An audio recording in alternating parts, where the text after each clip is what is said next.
sometimes it's easy to win. It's how do you lose or learn to lose? And when you lose, it's like, do you get back on your feet and become better, or do you just go back? That's happened to me a few times where I've had a bad breakup in business, in life. Some of you don't like it. I'm like, man, I thought I did great. And then you kind of dissect it. You're like, what could I have done to make it better? You can always be better. So I think that helps with employees, with mentoring, with coaching, with yourself. It's not easy, but what can we do to make it better? The following podcast is a Pie to Pie production. Every slice tells a story. This episode is brought to you by Maestro Sausage. Look out, Northern California. Sausage just got a whole lot better because Maestro's Italian sausage is now available through Buy Right. Don't waste time. Run, don't walk to Buy Right to get your hands on some Italian sausage made by Maestro. Slice is building tools now to support the independent pizzeria, and not just Slice users, but the independent pizzeria industry as a whole. Like us, they are telling the stories of the independent pizza shop owners and ultimately creating tools that help the small guy compete with the big chains. This business can be lonely, but with Slice, you can be in business for yourself, not by yourself. Flat iron pepper. When you pop these peppers, you are gonna know. You can smell it, you can feel it, you can taste it. They are liberating pizzerias from low quality pepper flakes. Stop finishing your pizza with crap. Head to flatironpepper.com and join the pepper flake revolution. It's just like, it's been close to 35 years now. Guy, you're always in a different state of mind. Like, you have different times in your life that you can be a prick, you can be cool, you want everything now, you wish you had everything, or you got everything now, you're like, oh my God, it's like, now I know what you mean, what you're going through. So people go through things. Well, it's nice that you can kind of see that because you've been through it yourself. I see a lot now. Yeah, you have like friends that, it can be personal, but at the same time, it can't be too personal, and things just happen. It just sucks. I wasn't always like that. 10 years ago, I'd be like screaming, what the hell, but I mean, it's just the business, it's just like things that happen to you. It's unexpected. You walk in like, oh, fuck, the drains are overflowing. You got this Yelp review that you don't want to, talk about, just things like that. It becomes very personal, and then unexpected stress that comes up. It's tough. With the amount of restaurants that you have and like success, those things still bother you? Everything bothers me. Yeah. Like, I'm like a perfectionist. It's like I want everything to be right. Then I'm like, it's not always going to be right.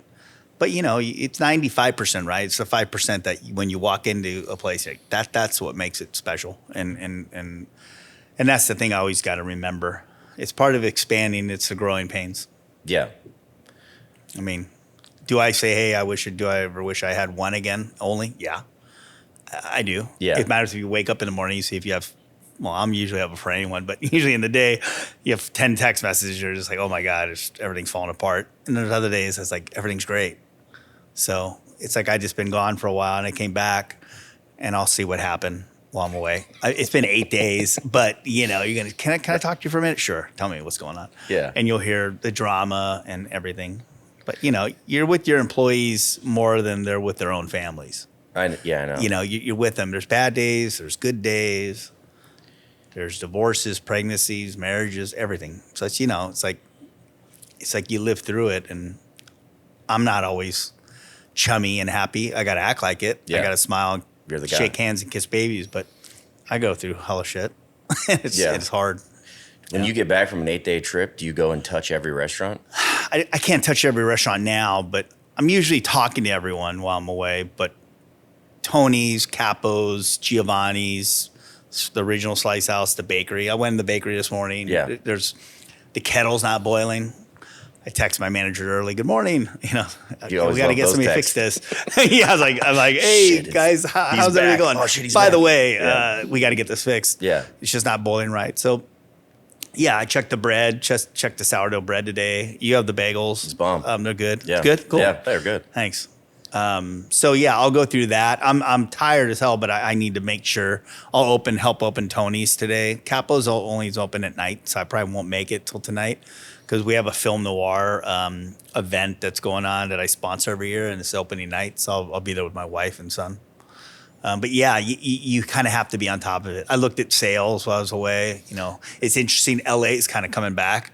You can just tell things are just a little busier. Burbank's a little busier. All of them are a little busier. Yeah.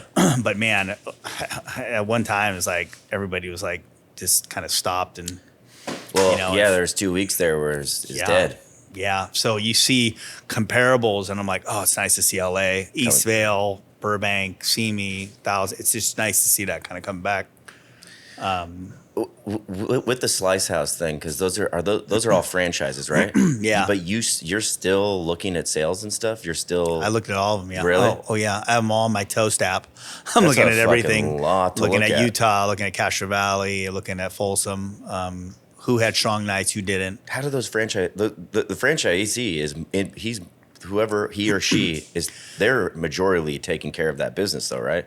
Yeah, they are. But we have a big corporate team: Chef Anthony, Bill, Tom, people that come from Baskin Robbins, people that came from Carmine's, Dominique, front of the house. So we have a ton of support. We're just, you're opening 8, 10, 12. There's 150 on the way. Yeah. How do you get the giant salaries in here to try and, balance it out, because you're going to have 2 or 3 openings at once in 1 month? How do you do it? And I have to go in. So we've been building the teams, but it's really hard. I'm this independent guy that's like, I got this, I'll build this. This is my brick and everything. And then all of a sudden you're like, dude, it's not just me or a couple of people anymore. It's like becoming a machine. Well, each one of those slice houses kind of looks like a machine. Like you guys are doing multiple some really good styles. volume. Yeah, it's a lot for a chain / franchise. So when we go into it and I'm interviewing you and you're like, look, it's not take it out of the freezer, cut it open, flip it over and warm it up. It's not like that. So it's really scratch still, and it's hard. It's not easy. So when you look at a franchise, I want to open a franchise up and just go in and open it, and it's easy. It's not. So we have those conversations at the beginning that are like, okay, this is an operations place. It's not easy. The training's intense. There's a lot of styles, and it's. So I've been trying to make it as easy as possible. Tony's is all these ovens, all these dough recipes. Yeah. It's like, okay, how do you do that on a different level? Pizza Rock. Well, how you do it in a slice house and just maybe have one dough recipe, one triple stack? How do you get rid of the coal and the wood and the gas and all that, and just kind of make it a little easier? So I did that, and I'm still trying to make it easier, but it's a super hard concept. Well, it looks. I mean, I run a restaurant with 12 employees, and we were doing multiple styles, but like every kitchen you're like, come in and check out Simi Valley, and I'm like, is this kitchen going to end? And there's just more and more people. They're getting bigger, they're getting better. I'm always trying to look at it saying, okay, we need not 6 foot, a 7 foot. Stretch table needs to be a little bigger. Yeah. So I'm always looking at that. Do we need 1 fryer, 2 fryers? The oven, the mixers, we're all good with that, but how do you make it be able to finish? The finish line. It's always the finish line you get bogged up. You got 12 pizzas going in, you have 12 pizzas coming out because it's all about finishing. It was never about finishing. You throw it in a box, you cut it, it goes. Finishing Tony's Slice House, Pizza Rock, it's the finishing that makes it. So it's hard, and you get backed up, and it's like somebody's new. It's all new to them. It's not new to me. It's even actually foreign to me sometimes. I'm like, okay, is this Capo's I'm in? Or I'm at Tony's? Where am I? And now Anthony knows. Chef Anthony is at Pizza Rock. And be like, dude, I felt like you now. Well, he's all, where the hell am I? I was like, oh yeah, we're Slice House. Okay, it's this one, because I'm all, now you get it. Is I'll have a Detroit on this menu, Detroit over there, Detroit, and it's some of it's the same, but it's like, wait a minute, give me a second. Okay, I know what goes on this, And, Yeah.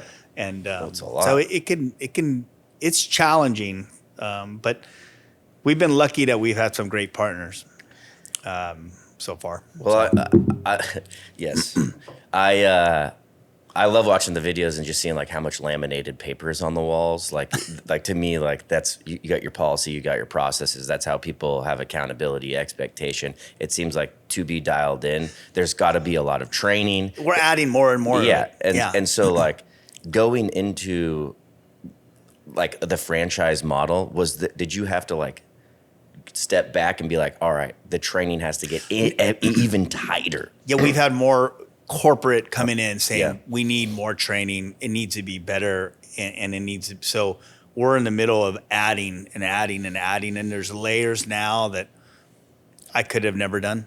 Yeah. I don't care who it is, and Tom and Bill and Dominique and everyone's adding, and David. So you have like chief marketing officers, chief technology officers, and you're like looking at your website and your rewards program and how it's all intertwined, and the ADA with websites, and just there's so many things that are involved, and the training and the liability and all that. So you always want it to be good, but now you have like 10 of them. Now there's going to be 20 of them, and you just want them to understand. So it's a lot. It's more than I ever thought it would be. But it has to be done. If it's not, you're going to be a failed concept. Yeah. It just is. And it's funny, the lamination, you have all that, and we're relaminating, we're adding, and then you have the calorie count and all that side of it, because you get to so many stores and you go out of the state, not just Vegas, out of state, but you're going to Utah, then Tennessee's going to open up soon, and you're trying to find your purveyors. I'm really close with Greco on the expansion. There's going to be some Shamrock in some areas. But as you're growing, a lot of people have asked, franchisees asked, what if you run out? I don't really have that many problems of running out. I have good relations with Hormel, Grande, Stanislaus, and all them. But it's just finding a distributor that will take care of you, and because you're brand new to the game. Yeah. And this guy has to be great. I don't know that it's coming from Greco St. Louis to Tennessee, and I just want to make sure that you guys are good there. But I know Sofo, I know all these guys out there, like distributors. Greco's been really great so far. Okay. Yeah, and they've been great during the LA. They gave one of my stores a refrigerated truck. We're out of power for 3 days, and they came in, said, "We'll give you the truck, just have it in your parking lot and that's put everything incredible. in it, because everything's going to spoil." Yeah. We were lucky to have them because they just kind of like offered it. And so not many distributors will go that far to do it. Yeah. So they've been really good to us. Yeah. And that was a partner. It wasn't me. Like, I'll figure it out. Yeah. It's like my franchisee. They don't know what it's like. So it's new to them. So, and fires were new to everybody, but having the support like that was pretty awesome. Yeah. Well, you guys are kind of in business together, especially with such a big account. Yeah. I want to back up to when you first started. And I talked to you about this before, but I've watched the movie Pizza. And I want to just say, that was like, in 95, 96, 97. That was year 2000, right? Yeah, like early O's, maybe like some footage from the 90s. But like, it talks about, you're asked, like, how did you get into acrobatics? And it says, like, you were in a bad breakup and you're like, I was going to show her. Like, is that kind of, in reality, like, how did you get into pizza? Because I love that story. I was like, Tony built this because he was mad at an ex-girlfriend. Do you find it as crazy as I do that we put the best ingredients in our pizza, our dough, our cheese, toppings, fresh produce, and then we put pencil shavings on our tables called red chili flakes? What is a red chili flake? We found out about Flatiron premium pepper flakes from a customer who actually brought us some. We were putting it on every slice we ate. It was gold. We were like searching for it like addicts in the back, just like, ooh, where's the Flatiron? Where's the Flatiron? There is no going back. When you pop these peppers, you are gonna know. You can smell it, you can feel it, you can taste it. The 4-pepper blend, which is actually the blend we have on every table at Hot Tongue, definitely has a higher heat level, and I'm a heat guy, if you know what I'm saying. It has the arbol, the jalapeno, the ghost, and the habanero. It's spicy. They are liberating pizzerias from low quality pepper flakes. Flatiron pepper, you are going to know the difference. In here, real peppers from Italy. Let's go. Head to flatironpepper.com right now. Use the code PIE2PIE at checkout. That's PIE, number 2, PIE at checkout. And any order over $25 is going to get you a bottle free of the sweet heat. Put that sweet heat in your cart, and any order over $25, that baby's gonna be free. Do not miss this chance to upgrade your pepper game. Head to flatironpepper.com right now and join the Pepper Flake revolution. 91 was when I started. Had a bad breakup with a girl I thought I was going to marry at the time. And what was I going to do? I was going to be a musician. Took up the guitar and sax. My dad played the sax. Didn't work out. Took up modeling. Too short. Didn't really do the runway thing. But did some modeling. Good looking actually, guy, though. which was funny. I don't know about that. But did okay. And I was good in pizza acrobatics. And How do you just that's what a I guy was named, good at. So my brother worked with Barry O'Halloran, the original guy. He was the guy that was on Johnny Carson. I was Okay. with a guy named Jay Rusty that worked with my brother, and Frank, my brother. And you're next to these guys stretching pizzas, and they're just doing some cool stuff. I remember Barry. Barry made it always about Barry. And my brother had a towel. He would toss pizzas when I was in high school, and he would fool around the house, and I'd kind of fool around. You always want to be better. You're the younger brother. You want to be better. You want to be faster. You want to be better at soccer. You want to have a cooler car. And he was older. He was 5 years, and he had more experience than me, and so did his friends. And I just wanted to be better, so I practiced every day. People walked into Paisanos. They come in. I toss it in the air, be a schmo or whatever.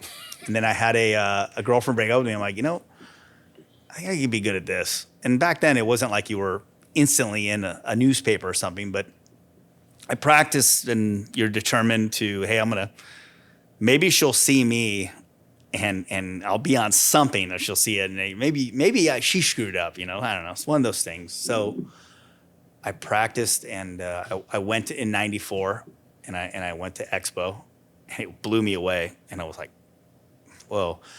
And it was at MGM, and I remember, when you're 20 years old, you party in Vegas. I don't care what it is. You're 18, you're 19, you're 20. And I remember we're hanging out, I'm like, I'm going to take a taxi to watch this. And back then you had to go, it wasn't at Expo. It was the night you had to take a taxi to go pay a ticket. So for me at that time, it was a lot of money to take a taxi from the Rio, if I remember right. And I went by myself. And I remember my brother's like, just go out. Let's go party. And like, you're in Vegas. You're like, okay, I want to go party with my friends. Yeah. But I said, no, I paid the money. They gave you like some sort of lunch or dinner or something. I walked down. It was in the MGM arena. And I walked down. I watched it. And this guy from New Zealand went up. He was fucking amazing. And his name was Del Lovejoy. And he threw to even flow. Sick. So, Pearl Jam? okay, this is cool. And all of a sudden, Emilio Giacometti, who I just saw 3 days ago, came up. The 2-time world champion. This guy goes up on stage. I'm like, oh my God, this guy's incredible. Well, I'm going to come back next year. I'm going to win it. That's what you said. I said to myself, yeah. And I didn't enter it. And I remember I was at Expo, and people were tossing it at Expo. And they said, you should enter. You should compete. I said, no, I'm not going to compete in the acrobatics. So I waited a year, and I practiced. And back then, you didn't.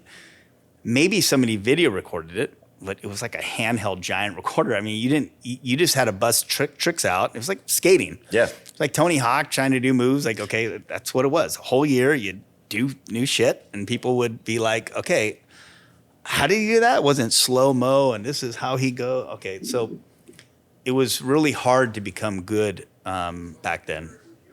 So I came back and won it, and I got on some, I got on a little bit of stuff. And You came back the next year. Yeah, and 95, took number 96, one. 97. You're I like won the it. 94, like 97 bowls, dude. Yeah, 3 years in a row, retired, was on shows, did Leno, did all this, and it was kind of like, You're saying that wonder so if she casually. ever saw it. You're saying that so casually. So you went to Vegas nonchalantly. I went to they were like, who the fuck is this guy? Or Yeah, the first year, Emilio Giacometti, I just saw him. He was like, you're going to take it. Okay. He told me right before I competed.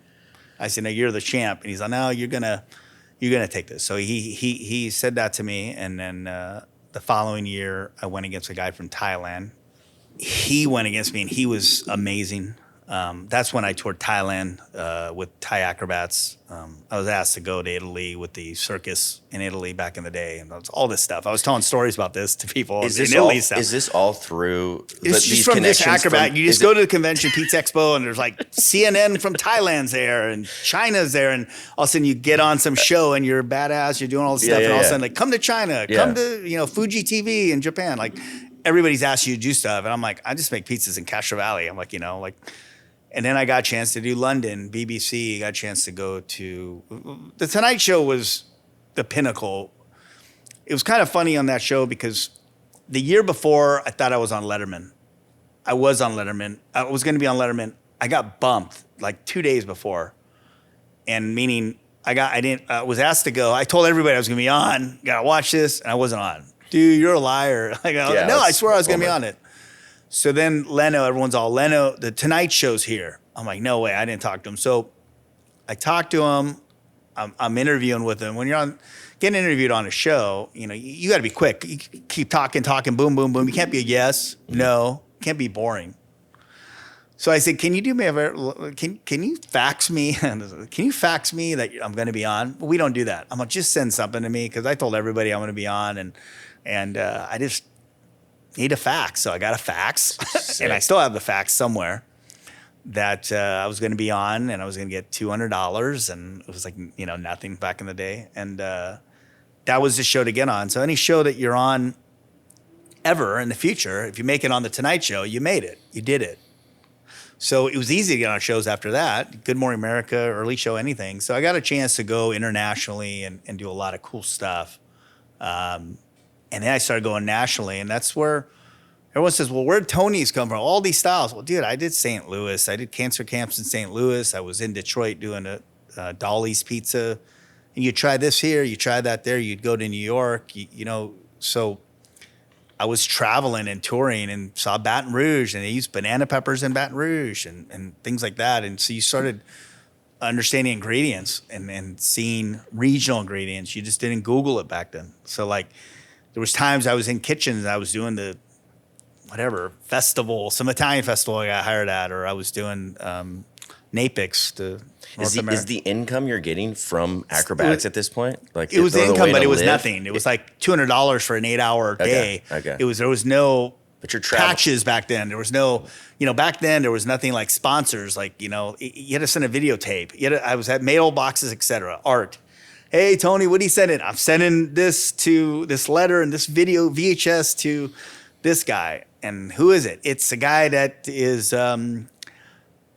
it's a dough conditioner. And I think they always have a cartoon drawing in every pizza magazine. There should be a real guy behind there that's showing it how to throw. So I'd write letters back in the day like that. Would be like, I think I should be in your ad or a commercial. And what's pizza throwing? Or you get a guy on the phone. What's that?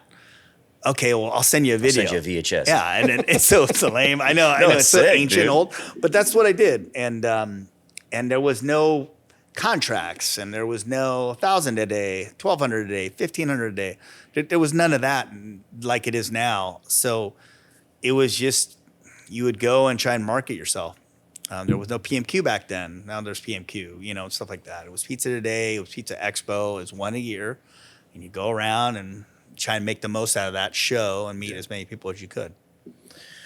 Well, it's easy to see all your success, but to hear kind of like how you got there and like to have the idea to hustle as hard as you have, I think that's like pretty inspiring to me to hear the story before of like how you got like at this point you're throwing dough, you're sending out tapes, you're like just trying to get your name out there. You don't have your own restaurant at that point. No, 17 years. I won all these titles. I'm like, when am I getting my own restaurant? My parents didn't help me out. They helped my brother out. My grandfather gave my brother money. So I didn't get that. I had a fine. I didn't have a business plan. I was this guy that made that toss pizzas. And I'm like, I gotta change that. It can't be a shtick. I need to focus on the food. So it was like, okay, he's a pizza tosser. That's why people come in. No, we make great pizza. And we did. And we made hella pizza. Like Paisano's was slammed. It was a busy little place in Castro Valley. But it didn't get the notoriety of, okay, are you in San Francisco? Are you in LA? Are you in New York? You're a suburb. Mm-hmm. And back then, being a suburb and getting a chronicle to write about you, it was really, really difficult because you're not in the city. So it was really hard to go from A to Z and say, I'm not going to throw anymore. I'm going to practice food. I'm going to work on competitions. I'm going to really kind of showcase it. So, there was no schools in the U.S. I checked out the school. Everyone said, oh, you're this pizza guy in the U.S. Check out our school in Italy. Check out our school. Open our chapter up. So going to the schools, Bigas didn't exist, Poolishes didn't exist, nothing. I mean, unless you're a baker and stuff. So just introducing all that, malt, I mean, things like that. It was trips, a lot of trips. It was a lot of money, but it was just like, I don't want to be this pizza tosser anymore. In Italy just now, last week, they come up, throw pizza. I have a bad knee right now, and I was talking to you about it because I hurt it skiing. They wanted me to throw pizzas. Like, you have to throw pizzas with us. Like, and there was just, videos, and it's a big deal still. But I'm always trying to step away from that because it's more about the food. Yeah, and, of course. It comes back around. I mean, first question you asked was, all right, tell me about the girl, tell me about the pizza throwing. But you always remember where you came from. You always kind of look at sports. Maybe you look at, I always say like a reference, maybe Jordan was this slam dunk winner. And did he become a well-rounded player later? Did he pass? Did the team get better around him? Was it a team effort? Yeah. I looked at the independent side of our industry because it was always Pizza Expo, independence, franchise, and change. Now I'm just franchise now. But I remember the mom and pops. I still am like that. I feel very, very independent. And like, it sucks. It's hard to go against the Domino's and Pizza Huts that have millions of dollars of advertising.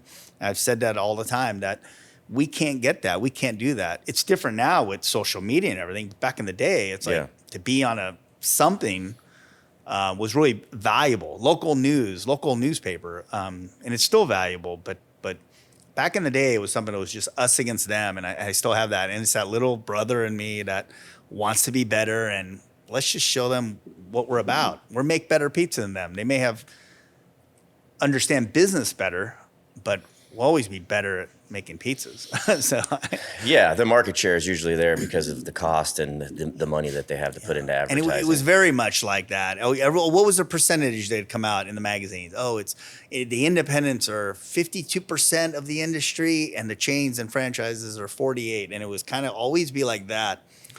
And I was always for the independent guy. I was that kid that was just worked their ass off, and I didn't get it for 17 years. I finally opened up Tony's, and I wanted it after my 3rd world title, my 5th world title. It was going to be a baseball concept. It was going to be baseballs in I remember like just all these drawings I had of what is my first pizzeria going to be, what oven am I going to have, what style am I going to do. You're just constantly dreaming of this. So I was a dreamer. I dreamed big, and I was like, I'm going to do this, do that. When am I going to get my chance? When am I going to get the money? I found a couple of people to invest. I had no business plan, didn't go to college, didn't do all that. And it was very, very hard for me. I was pissed. I wanted it early. It would have never been what it is today if I would have gotten it early. Yeah, of course. At all, ever. What year was that? It was 2009. I opened Tony's up. We were looking in 2008. I signed a lease in February of 2009.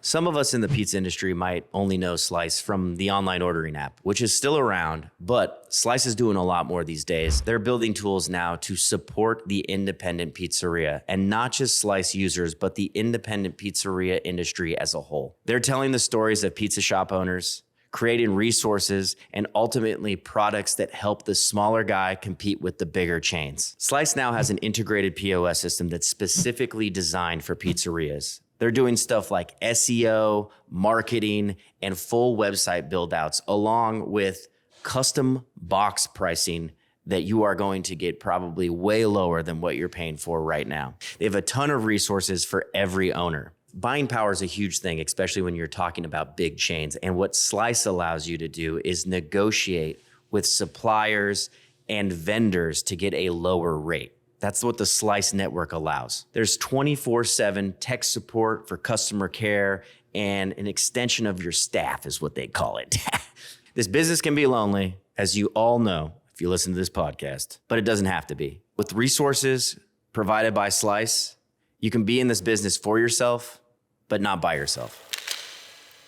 You yourself say respect the journey. I remember watching the keynote. So yeah, it's hard. I mean, maybe it's annoying sometimes when it's like we start with the acrobatic thing, but it's kind of like it's such an important part of your journey because like you went all over the world. I went all over it's the world probably for why free. you have 700 ovens and doing 6,000 styles. It's true. You know, I people didn't have that opportunity to travel like I did. People always looked at their business and said, "Hey, this is what I do. I clock in, I clock out, and literally clocked in, clocked out, not on a POS." And you think that's all you have in the industry, and there's no expo or festivals or fairs or whatever you say. So back then, people looked at it like that, and I didn't. I wanted to do more. I wanted to have cool boxes. I want to have just whatever you could think of, and it's very attainable now, and it's almost too much in front of you. But back in the day, like it was just a job, and but I got to travel for free, and it didn't make much money, but it was all like, how do you build a pizza persona? How do you get educated? School of Hard Knocks. You're at Disney. I'm working in Florida. I'm sweating my ass off. Wolfgang Puck walks in. I'm tossing pizzas to Brian Setzer on the stage, and I'm just learning shit. I'm in a kitchen, and this guy's next to me. Oh, you make pizzas? Yeah, I did too. And that's the kind of stuff that, like I always say, you just can't Google it. It's that personal experience that, okay, this is cool. I have to remember this, unless you logged it in. And the schools were important. The competitions were important because you saw Coupone ovens. Electric ovens exists in the restaurant industry. You saw all these different ovens. Like, oh shit, I get to pick.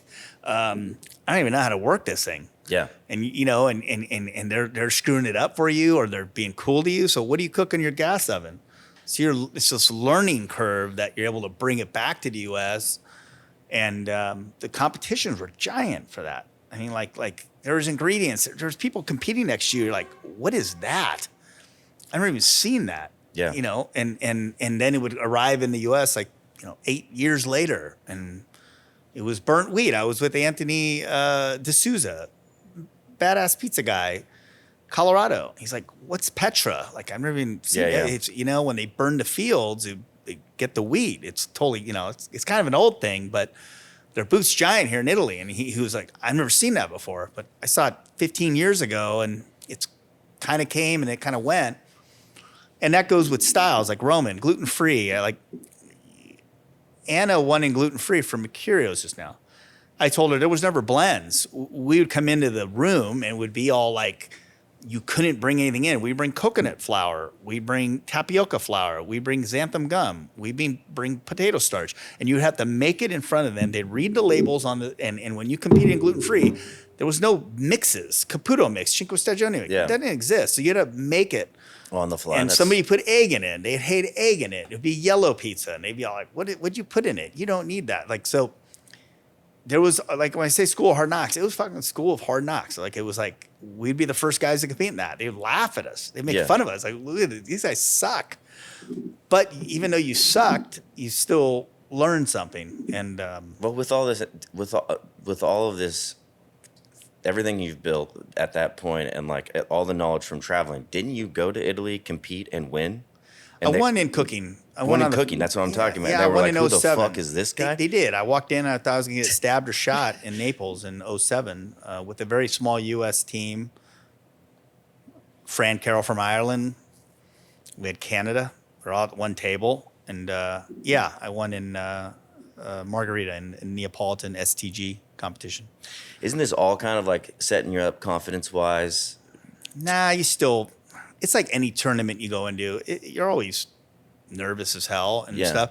It's great, but you just want to, I won this one. Now I want to go into Pala category, Roman category. I want to go in Pizza Classic. So, I think for me, it helps me train, helps me train you. Yeah. The Laura Myers, the Tiagos, everyone out there.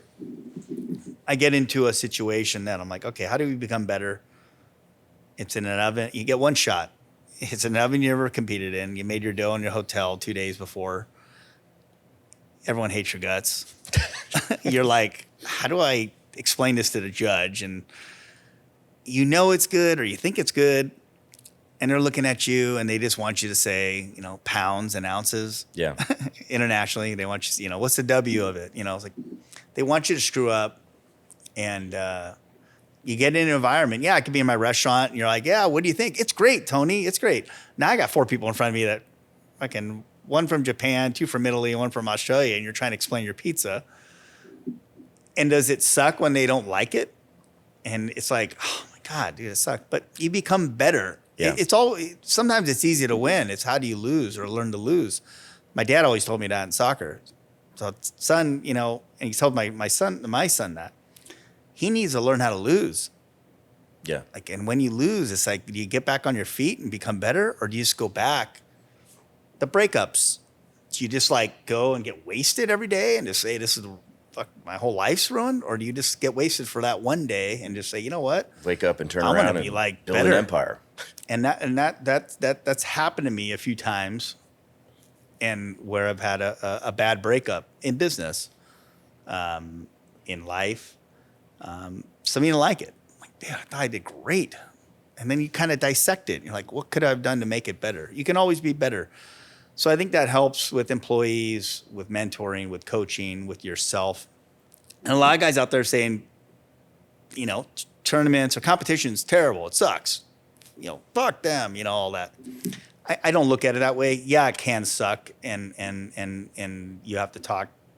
Now I'm a coach. So I'm kind of like talking to my guys. You don't always win. It's not easy. But what can we do to make it better? It's not for everybody, but I played organized sports. I played high school. I played soccer. I'm used to being around a team and trying to get faster and better. Being on a line on a Saturday night. Employees that can be like, okay, we need to get this out. Or why are you being so mean to me? Yeah. Like, no, we need to go. Yeah. It's quick. We're behind. Somebody screwed up. So that's the kind of rush that you felt for 2 hours, 3 hours, 5 hours, and you have to bang out 500 pizzas and you're go, go, go, go, go. You need to have that mentality in this business, and it's not easy. Not everyone has it. Well, simply like being an entrepreneur, explaining that like you're going to have bad days, you're going to have breakups, you're going to have disasters, but you can either dwell on those things and it can let them eat you up, slowly fucking destroy you, or you can give yourself a little time, a little grace, and then dust yourself off, continue on. Yeah, you're always going to have bad days. You're going to have you're going to be short-staffed. You're going to have the employee that you thought was your best friend that stabbed you in the back, or maybe they stole from you or did something, or your friends for life. You have lifers that they become part of the family. So it's a little bit of everything, and it's tough. There's the headaches and stomach aches. Do I want my son to have this? I say that like I want him to come back home and be able to handle it. And then it's hard. I mean, I do have stomach aches and headaches, and there's a lot of stress in our business. Yeah. And the more you get, the more stressful it gets. I was with a group, Green Mill, Minnesota. I did everything from Brainerd to Duluth to Eden Prairie to Egan to St. Paul, Coon Rapids. I was at every Green Mill at one time. I remember being on the road, and he says, now we're going to talk to this person, and they're more they're worth more than our whole company, and they're whatever billionaires, and now we got to tell them to use the right sausage and not to do this. And he would tell me sometimes, or some of the corporate guys would say, sometimes you just wish you had one. And I'm like, no way, I'm young. I can't wait to get one. I want to have more. Some days you're going to wake up and you just wish you had one. And sometimes you wake up that. And other times, like I said earlier, you want more. But it's challenging. It's not an easy business. And a lot of people hate me in this business. Oh, you're in the magazine all the time. You talk all the time. I'm like, dude, I've been doing it for like 35 years, and it's you can hate me, but maybe you don't know back in the day when I wanted to be that guy, I wanted to be there, and I would be like, man, how do I get to that? And I'm still trying to get to that. I'm still want to be there. I'm not tired of it yet. I love it. To touch on that, like people hating, do you think that that's just a product mostly of jealousy and really not understanding maybe the whole scope of what you've done in the industry? Yeah, there's part of that. There's camaraderie. It depends. Some people want, like, listen, I was in my 10th year, and I'm like, dude, when am I going to get some? When am I going to do this? And Yeah, I used to look at Expo and I would say sometimes there were just seminars that were non-pizza guys. Say it should be pizza guys, girls, whatever. It should be everybody. And I said that like, it shouldn't be like the person that goes from convention to convention. I would have meetings about that. I want to hear the guy that has 2 stores and how do you get to 3, and I need to figure it out. And so there were times I would look at it and say like, I think it should be real pizza guys speaking. It should be like this and that. And finally, I had an opportunity to do that. And if there's a story about it, I wanted to see Bogatz talk about beer and how he introduced it and how he bought a brewery. And I'd love to have a brewery. How do you do it? Yeah. And so, yeah, I think there's people that look at me that don't really know me from back in the day. And then there's the guys that, the tried and true that, they just think it came easy, but it didn't come easy at all. Yeah. Nothing came easy. Well, everybody like assumes things too, You get into this. I mean, at certain times of your life, you got to do it 10 years ago. Well, I was in it almost 35 years ago. So there's a lot. And I get it. When you're young, you want everything. I wanted everything. I would look at the magazines or stuff like that and be all like, and back then it was just magazine. There's nothing else to look at. I mean, and you just say like, how am I going to get on this cover? What am I going to do? And I tried hard and I wouldn't get it on things and in things. And well, now you are like that guy. You're kind of like the face of like the independent operator in a lot of ways. Now, even though now you're kind of getting into like the bigger chain thing. Really hates me now. But that's like a beautiful progression of things. It's cool because how do you get into a stadium, in a casino, soon to be airport? Everyone thinks that it's impossible. How do you make the impossible possible? Do I get emails from everybody all the time? Hey, I'm going to whatever, the Rockies want me to get in their place. How do I do it? Yeah. I'm not Round Table or Pizza Hut. What do I do? Not this yet. is what you do. This is what you do. This is what I did, and it worked for me. And it was working your ass off. It was showing them that you can do it. You make the very best pizza, and is it better than anything in the stadium? Yeah. But I need this oven, and I need to make my dough here, and I do a starter. So I think it's how'd you get into these? It was day by day, and there's not 100 Capos out there. Capo's is an amazing restaurant. That's where we're at right now. It's not the biggest money maker. But I love it. I love this restaurant. This is the kind of restaurant that I want to go in. I'd go with my dad or my family and stuff. So, like I said, there's opportunities out there as an independent operator that you may not think are attainable, but they are. And it just, some things take time. Don't be jealous, have the camaraderie. And I think that, back in the day when I was starting, everything was like a big secret. It was the Big Dave Ostrander, me and Pizza Paul on the road, dumpster diving. Guys would look at what sauce are they using? I mean, that's all old. And having the school mentoring people going on, Longbridge, Neil opening up his place, very successful. Yeah. Audrey Sherman. I mean, you look at people or having a school and having a team and doing all that. You have those guys and the ones that it's just a secret. Now with social media, it's like nothing's a secret. I mean, like if you can't make good pizza now, something's wrong. Yeah. Sorry, but it's just out there. There's almost too much information, right? Yeah. I mean, I'll see guys on internet. I'll just be watching the videos like this person literally doesn't know anything, but he has tons of followers, and that's usually the case. And it's I'm just like, I won't comment. I just don't. It's almost like political. But there's some people out there that are showing videos. I'm like, guy has no clue what he's doing. Like, and people are like, this is awesome. Wait, like this. I mean, like they're genuinely like saying, and I'm like, he's like the wrong information. Like it's something that like, if you learn how to make pizzas correctly, like, and you go into a school and you're seeing a guy talk about it, like, I'm just like, dude, I can't believe it. I'll call somebody, maybe like Laura, and say, go watch this video. But I don't really publicly. Of course, you can't say it. You would get roasted. But there's a lot of bad. Yeah, you will. But there's a lot of bad information on there now. There's like too much info. But at the same time, there's still so much information that it's right in front of you now. If you can't make good pizza, I think there's something up. Unless you just don't want to make that step. Yeah. You know, I have guys that have a lot of restaurants. They come in, they make great pizza, but they want to do better and improve. And then they just look at their operation and say, I just can't implement that, or I don't need a bulk ferment. I just do a straight you know, and I get it. It's not meant for everybody. And then there's also the styles too, that if it works in your area, don't change it. Maybe add something to it.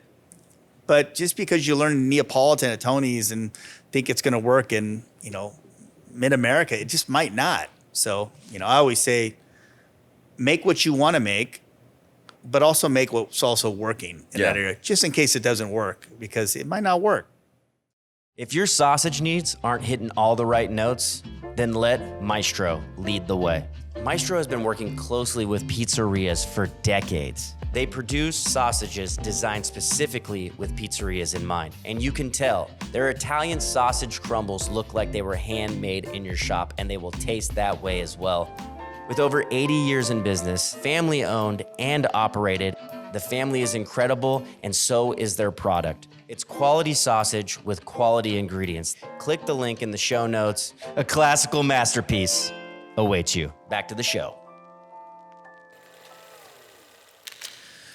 Prior to the internet, everything we're talking about, you dropped one of the most, in my eyes, influential pizza books for like the common pizza man, the Pizza Bible. Prior to that, thank you. Me being in restaurants, I'd only seen like basically the old heads fill up a Cambro, tablespoon of yeast, some salt, and it was all nothing's weighed and whatever. And I remember reading that book for the first time.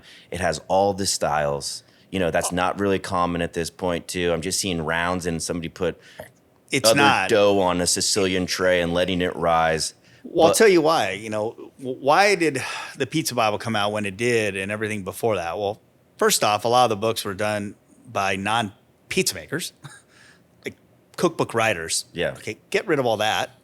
Not all of it, but a lot of it. And then references. When you do a book and you have references, grande cheese, they'll send the book out. They'll have it come back. Your publisher will say, everyone went to the store, and this wasn't Google, this wasn't anything. And nobody knows what grande is, Stanislaus, all these things. They found Di Napoli ground. Sea salt didn't. So my first book I did, I barely could have sea salt in it because they were like, nobody could find it in a average grocery store back then. Yeah. So then all of a sudden, Pizza Bible came out, and you're able to go to Penn Mac. God, it was Amazon. I don't even know if it was that. It was big, but not like it is now. But you can Google it and find ingredients. So if you could find it as a consumer, then we'll put it in the book. If you can't find it, why write about it? Yeah. Why would I write about it? So now Pizza Bible, okay, I need to do these styles. And it was like a 500-page book that went down to 311, that went from 289 to maybe 311 or something like that. And there was the light bulb starter. I mean, all these things like in a get an igloo cooler, pop in a light bulb, like, you know, have it like, I had all this cool shit. Yeah. Like really cool stuff. Yeah. That just didn't quite make it. But I had Susie Heller, who did Thomas Keller's book, Steven Siegelman, the photographer. I had this massive people, and it was random. I was on a radio show. This lady loved me, Susie. She got my number from it was a really popular food show. I'm driving from the radio show. Hey, I'm Susie Heller. Love for you to do some fundraiser for me. Sounds cool. All right, I'll do it. Go there. She's like, you ever think about doing a book? I said, well, I actually have a book. I did a children's book. She's like, yeah, but you want to really do a book. And I'm in Napa, and I did a book with Thomas Keller and all these people. Jacques Pepin, I work with him. She's I think you should really have a book, and we should do what, you know, you're doing at Tony's. Well, that's great. You know, I want to talk about flowers. I want to talk just Caputo, San Felice, Cinque Stagioni. I want to talk about bromated, non-bromated. This is me, like. Mm-hmm. And she said, okay. And then you added a cocktail in here because that was important for marketing. You have you have some, you know, did I want Old Forge in it? I should have, and things like that. But it was ahead of its time, and nobody had Detroit in a book. Nope. Nobody thought to add two-step methods to Tavern. All the guys in Chicago are like, we don't do it that way. Yeah, but is it crispier? Yeah. Is it? Yeah, well, I do. I have Sarasota. It's cracker thin. Yeah, I use some cornmeal. It's 5%. But this two-step method, I do it at Capo's. I do it at Pizza Rock. And why do you do it that way? Because it made it a little better. Neapolitan, I hand pinch each ovalini. Why? The water doesn't come out of it. It doesn't get too creamy. It doesn't get too wet. Why do you take so much time? Because I like to cover skin side down every piece of basil that's on it. Well, why do you do that? Because it's just a little better. Is it wrong? No. But I just take the time on it. Yeah. Why do you de-seed the San Marzanos? Because seeds are a little bitter. I want it to be sweet. And it's not the Alta Cucina sweet that people say, okay, why don't you do that? It's San Marzano DOP. I just want to make it a little sweeter. Take the seeds out. So there were things in that book that people don't realize, that the combination of the fats that were in that Chicago deep dish that we still do here, and it's that high butter fat, not just regular butter, it's imported, English, Irish style butter, and lard. And so like all those trips, yeah, we use lard in ours. Oh, no shit, that's cool. I've never seen that before. Okay, this is flaky. This is different. Yeah, we use butter. How do you put them together and do the ultimate Chicago deep dish? Cast iron, it didn't exist. Burt's, Pequods, sort of. But having Matt Molina go to Expo and winning that in that division, just seeing a cast iron skillet pizza, now you're looking at it like, oh shit, people are doing that now, and people are getting pretty popular from it. So just being able to execute a book that was like industry ingredients, that was something that I just wanted to do. And I just appreciate people reaching out saying, yeah, I learned from that book. I made that cast iron pizza for my wife on Valentine's Day, and it like became a tradition. Nice. Yeah, but cool. The thing about that book that was so special to me is I'd never seen baker percentages, and then how simple it was to be like, okay, this is the percentage you should have for a New York style dough, or this is like what you would do with the deep dish, and then buying a scale and being like, oh shit, this makes way more sense. Yeah, it was funny. Steve and I would have conversations. So I stayed in this room in Napa. We wrote the book. I'd have conversations with him by a pool for like 8 hours, 9 hours. Okay, so tell me how you make a Detroit. This is how I do it. I learned from, putting it post bake. I do cheddar. If you see 99% of every pizza that's out there, and if you have a Detroit out there and they blend cheddar in it, it's probably from the Pizza Bible. It just is, or from Expo or something. So just going to one guy and Sean Rendazzo, and and different people out there, and just going to places saying, yeah, it's like a combination of cheddar. I'm like, oh, how do you maybe elevate it? I had a little cheddar to it. Holy shit. This is that tang that I'm looking for. Yeah. So yeah, it just, there was a lot, there was a heart and soul in that book. And Steve, like Susie, I say that because it wouldn't have been the book if it wasn't for them. And we shopped that book. And I remember, they came back to us, said, okay, and this is our budget. And then they did that. And wasn't that much of a bully to be able to do that. But it was around the right people, and we were able to do that book. And there was a lot to that book. It took forever. The testing for it was just fucking crazy. So yeah. And there was a lot of two-step methods in it that people still may say, I don't do it. But now you look at some of the places that do it, from Scardino, Professor Pizza and people like that. They're just doing great pizzas. And yeah. I don't know. Takes time. It does. You can always improve. So I still try and improve. And the baker's percentages coming from the school, in the industry, it was the bowl, that line, and now all of a sudden you're getting that recipe and you're going to Idaho and you're going to Thailand, Florida, and you're like trying to adjust and why each ingredient is important. Yeah. Nobody did a book like that. But in the school, you'd say, okay, salt. Most important reason why I use salt is for flavor. 2, it strengthens the gluten net. 3, it'll kind of sterilize your dough. So each little ingredient, what it was for, I'd be training you on, this is the process of adding it, when you add it, why you add it. And now doing the home chef saying, okay, how do I make it as easy as possible? Because it's not just for the professionals, for the home chef. but this person can do it and this person can do it. And you read it and you're like, okay, now I kind of get baker's percentages. If I have 100 pounds of flour and I say make it 60% hydration, it's 60 pounds. Make it 2% salt, 2 pounds to 100 pounds. Now you got to do it in ounces and all that, but at least you kind of get it.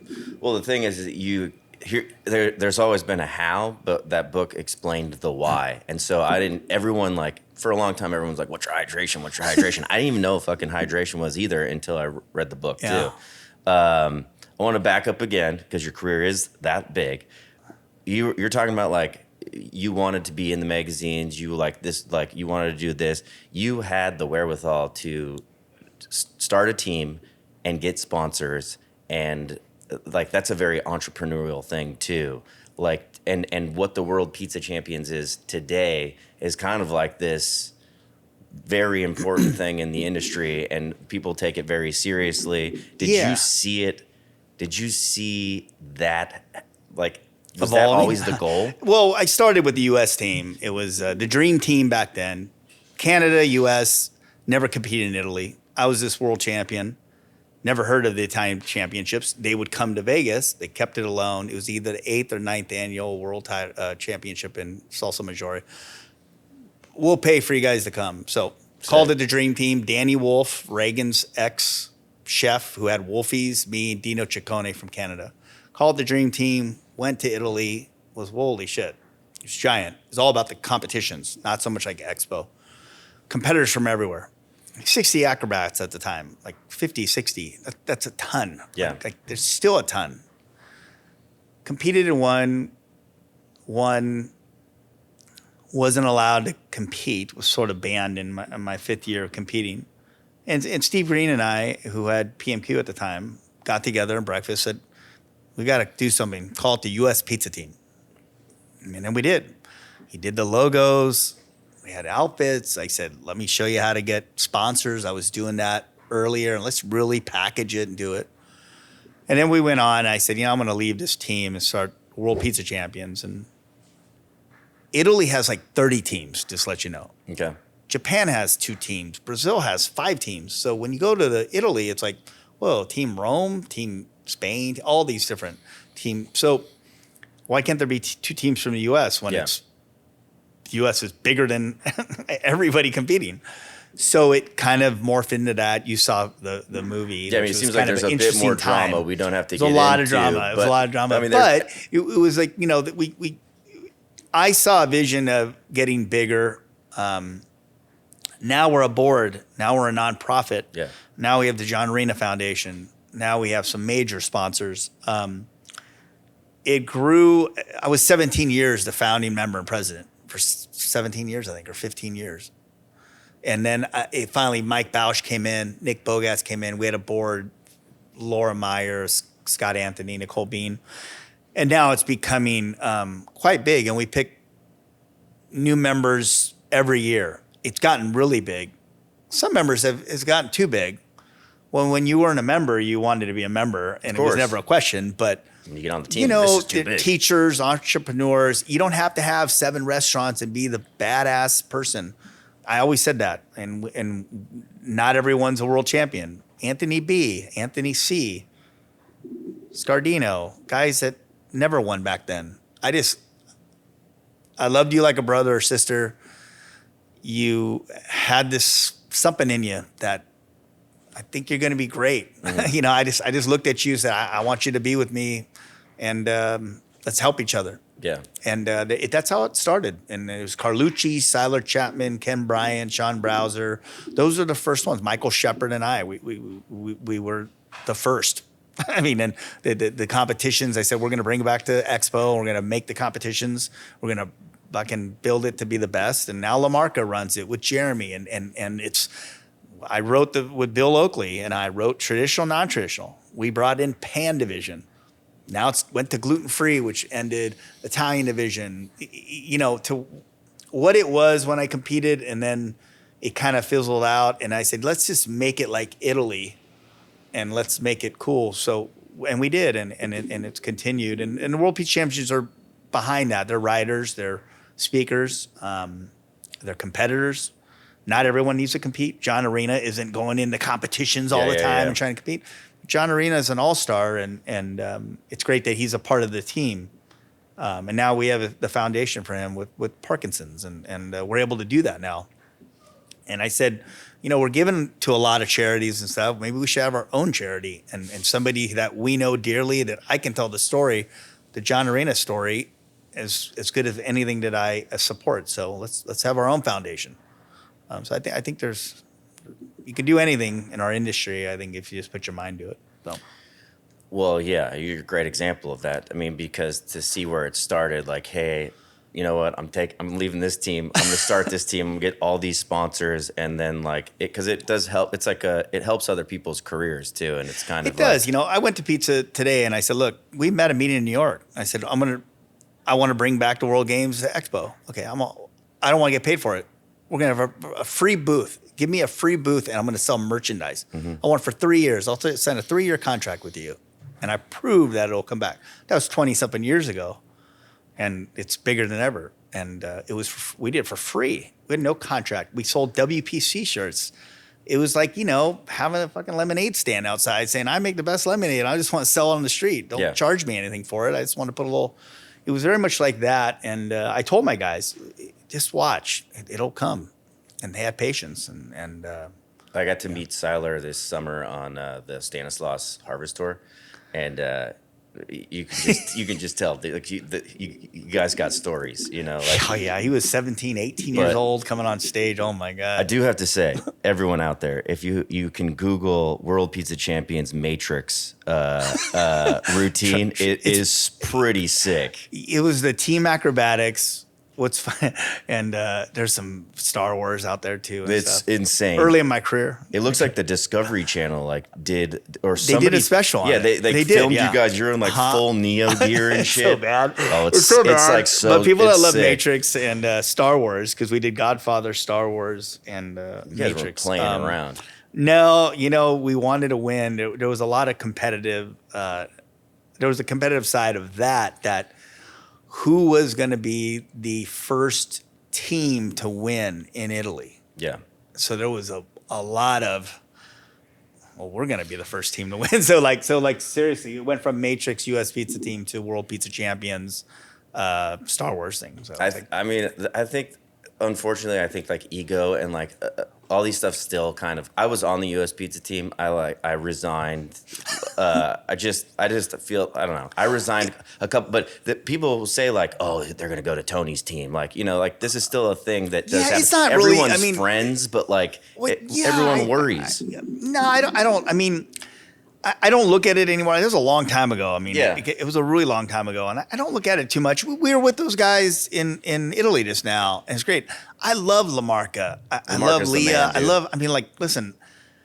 I mean, it goes back to Pat Miller and guys and stuff, and they do their thing, we do our thing. We see each other in competition. We root for them, they root for us. Of course, I want my Laura or Seiler to win. I mean, but it was different then. It was so different then, but it's been so many years now. Like I said, that was the year 2003 we started. Yeah. I mean, it's been over 20 years. Get over it. But you're always trying to make Expo better. You're always trying to choose members and geographically, I think is important. Yeah. For a team. So yeah, I mean. We came out with a book. I mean, do you guys awesome. When you vote somebody in? Is it true that you there's a blood sacrifice and that you put the hoods on and there's black balls and stuff? Yeah, you're gonna get. You just get. You are now Capos. You're like, oh, yeah. No, you go through an interview process, and you can never leave. You go, yeah. No, just joking. Yeah, there's a no merita. Well, okay, we probably can't talk about the initiation, but the amount of people that you have touched in your program that have gone on to other things, we've interviewed a couple of them. You talked about Audrey, Alistair. It's been kind of crazy because even I had assumptions of who Tony G is. I say Tony G, and everyone knows who you are. I had all these assumptions that maybe you were just this huge dude that you know, maybe I'm like wasn't that 5'2". nice. Yeah. Well, like what, like a huge, like titan of the industry, right? I know, I'm joking. But I have not met a single person that has been in your program or that has worked for you or that went to your school that just did not have the most nice things to say about you. There's a personal connection there. Like Alistair, I went to Honolulu. He had a place. It was pizza therapy. Said, yeah, we should go to this place. Went in there. He's like, met him with his wife's kid. He's awesome. He's like, I do all these styles. I know what you do, you know, in San Francisco. And he made great styles. And in Hawaii, you don't have a lot of options getting product, getting things, you know, it's just not easy. And he came and worked with me for a little bit. He came to school. We worked together. Alistair's like, whoa, just, you know, talking hydration. I mean, you know, you got to know, you know, like, you know, pretty good he's impersonation. like, you know, yeah, he's like, you know, Red Bull times 3 with a little mustache now, like a bald head. He's like crazy, but he's fucking brilliant. Yeah. He's smart. He's exciting. He loves it. When he worked for, was it Zoom or what was that? Yeah, Zoom, So when he pizza went to place. work there, when he, you know, he picked up knowledge. He was in there doing R&D. He'd call me, say, I got to do this. I'm bringing this flour in. So when you're in this industry, there's a camaraderie involved. Yeah, I can call you up, say, dude, I love your tavern. It's awesome. You know, and you may have a question. So him and I bounce back to each other, and he just absorbs it all, and he loves it. Now he's a consultant in Dubai, and he's like in Kuwait, and he's running through the snow a minute ago, like running with his speed rack, right? Like I saw him like in a video. He's awesome, and I love him to death. And there's that personal connection I have with all of them. Like all my students over the years, I still talk to almost all of them. Sometimes I won't remember them. It's 15 years ago. Yeah, but there's. I don't know. I just, you know, it wasn't easy. Like I couldn't call people up. I had Tony's idea. Nobody said it would work. Not one person told me it would ever work. Like my busiest restaurant ever. Like they said it would never work. Like I don't get it. Like my wife got it. They didn't understand it. So if you have an idea and you come to me, hey Tony, I want to do this. I'll listen to it. I'll give you my advice. But to be shot down. It's never going to work. Why are you doing this? What are you doing this for? All that crap that you just have an idea and you just want somebody to listen. Your dad to say, oh, that's a good idea. And you just don't get that. I think that's sucked for me. Like with my son, I'm like, that's awesome. That's great. I'm trying to embellish it and be happy for him when he does something. So I never got that. I was like, dude, I have this really cool, I want to do this, you know. Why you gonna do that for? Even building the restaurant. Why you gonna put an awning? Why you gonna put lights out front? Nobody did that in San Francisco. You gonna get a pallet from Russian truckers that are gonna bring some ingredient from Italy? It's like you'd get people that would literally always shoot you down and never like kind of prep you up or give you, it just sucked. It sucked. And then you're just so excited for something and you're like, oh. And then who wants to have a downer when you're excited about doing something for your career and your life? So a lot of those students come to me and say, yeah, I'll do that. I'm not fucking an asshole to them or prick to them. I listen to them and try and help them. Well, it feels like before there was like online or whatever, like you had built a community where it was like safe to like come to somebody and like you built a community that was like, hey, we don't have to like safeguard our secrets. Like it's inspired this stuff like this podcast. I've always kind of wanted to build a more like vulnerable community where like we can talk a little bit more about how shitty things are in this industry and how can we help each other, or the new people that are doing pop-ups that are making crazy pizza that like I'm learning from. And so like to have an example like of all the things that you've done and built, you know, it's been inspiring. Yeah, no, thanks. I appreciate it. And I think about being on the road consulting and saying, how about I just build something that they can come to it? I don't know if I want to be on the road all the time. I'd say to myself, and I was on the road a lot. And I was with Big Dave, and like I said, Pizza Paul smoking in his car and moving to Fontanini, and we would be there and we say, man, it's a lot of work, and we'd be beat up, and we'd do these shows and convention. And I say, I'll bring everyone here, and I'll spend 5 days with you. Like when I went to Italy, and I was there, and I was at the school, there was 15 people in it. Guy from France, 2 guys, Luigi and something else. I remember from Lyon, and we were all there, and it was in this mock kitchen that was perfect. And we'd make the pizza, we'd make biga. Next day, we'd do everything. And it was just a perfect environment. And he said, what do you think? I said, it's cool. I'm in the pizza business. It's never 68 degrees in the kitchen. It's too perfect. Mm-hmm. When I do the school, I want to be in a kitchen, in a restaurant. You're going to work in a restaurant. You're going to have tags in front of you. You're going to feel the pressure. You're going to have a guy that's not speaking any English next to you. And you're going to have to be on the line. And you're going to have to feel that a little bit to be like, oh shit, I've never worked in a restaurant before. I want to invest all my money in a pizzeria. Maybe I should take a step back, and maybe I'm not that good. Or maybe I can make 1 pizza in my house for my guests, but what is it to make 12 pizzas or 20?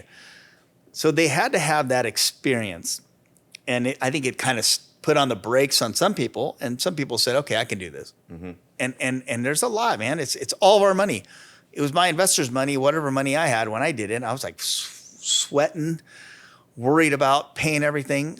And I still worry about it on restaurants. But just having that and not having a school that was just, okay, it's great, right? This is your recipe. Now bring it back. It had to be the real deal a little bit to taste it. So those personal experiences I had over the years with people that came here in San Francisco were really valuable. And then I learned from them. They would make an error. They would do a mistake. I say, I wonder if that's what my guy's doing. Yeah. And I would go that line, say, I think you're doing something wrong here. And then I say, because I caught it from a student that did it wrong. Or they would do it right. Audrey Sherman's the best example. She was a badass on day 1 of making pizzas to now. Beautiful. She was one that was like a 20-year chef, Michelin star chef who had gorilla hands. I'm like, oh my God, hold on. And she would be like, okay, is this how you do it? I'm like, what? I'm like, do it again. So there's those experiences too. And then you learn from like the ones that aren't so good or the ones that are great. And then you get better. Yeah. Another thing that you've done, part of many, you got your own master class, but all the like the deals that you have, like so like the flour, your central milling Tony G flour, which is I see in a lot of kitchens.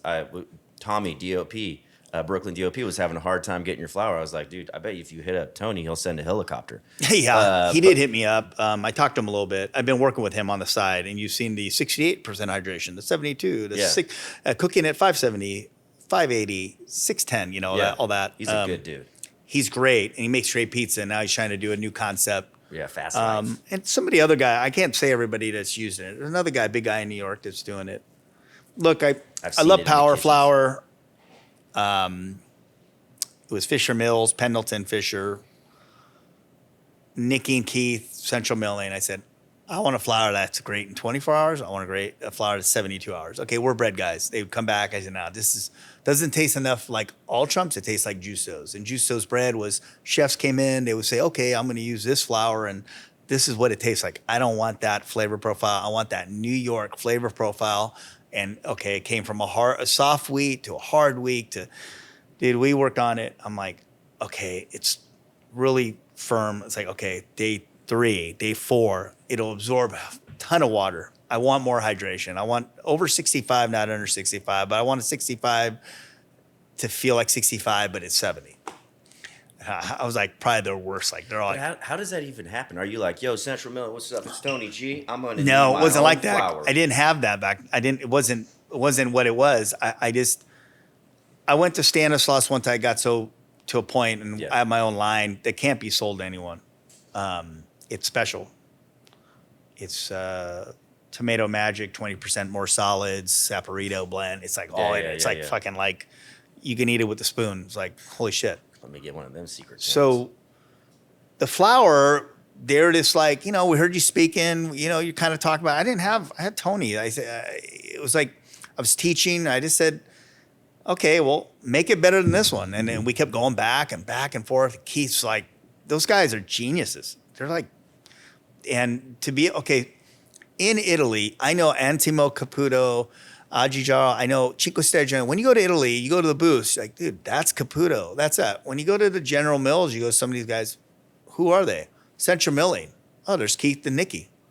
You have a relationship with your vendor. Yeah. I always say it's great. You can have one store and be all, Antimo, my flour is a little different. He'll be all, dude, tell me what's wrong with it.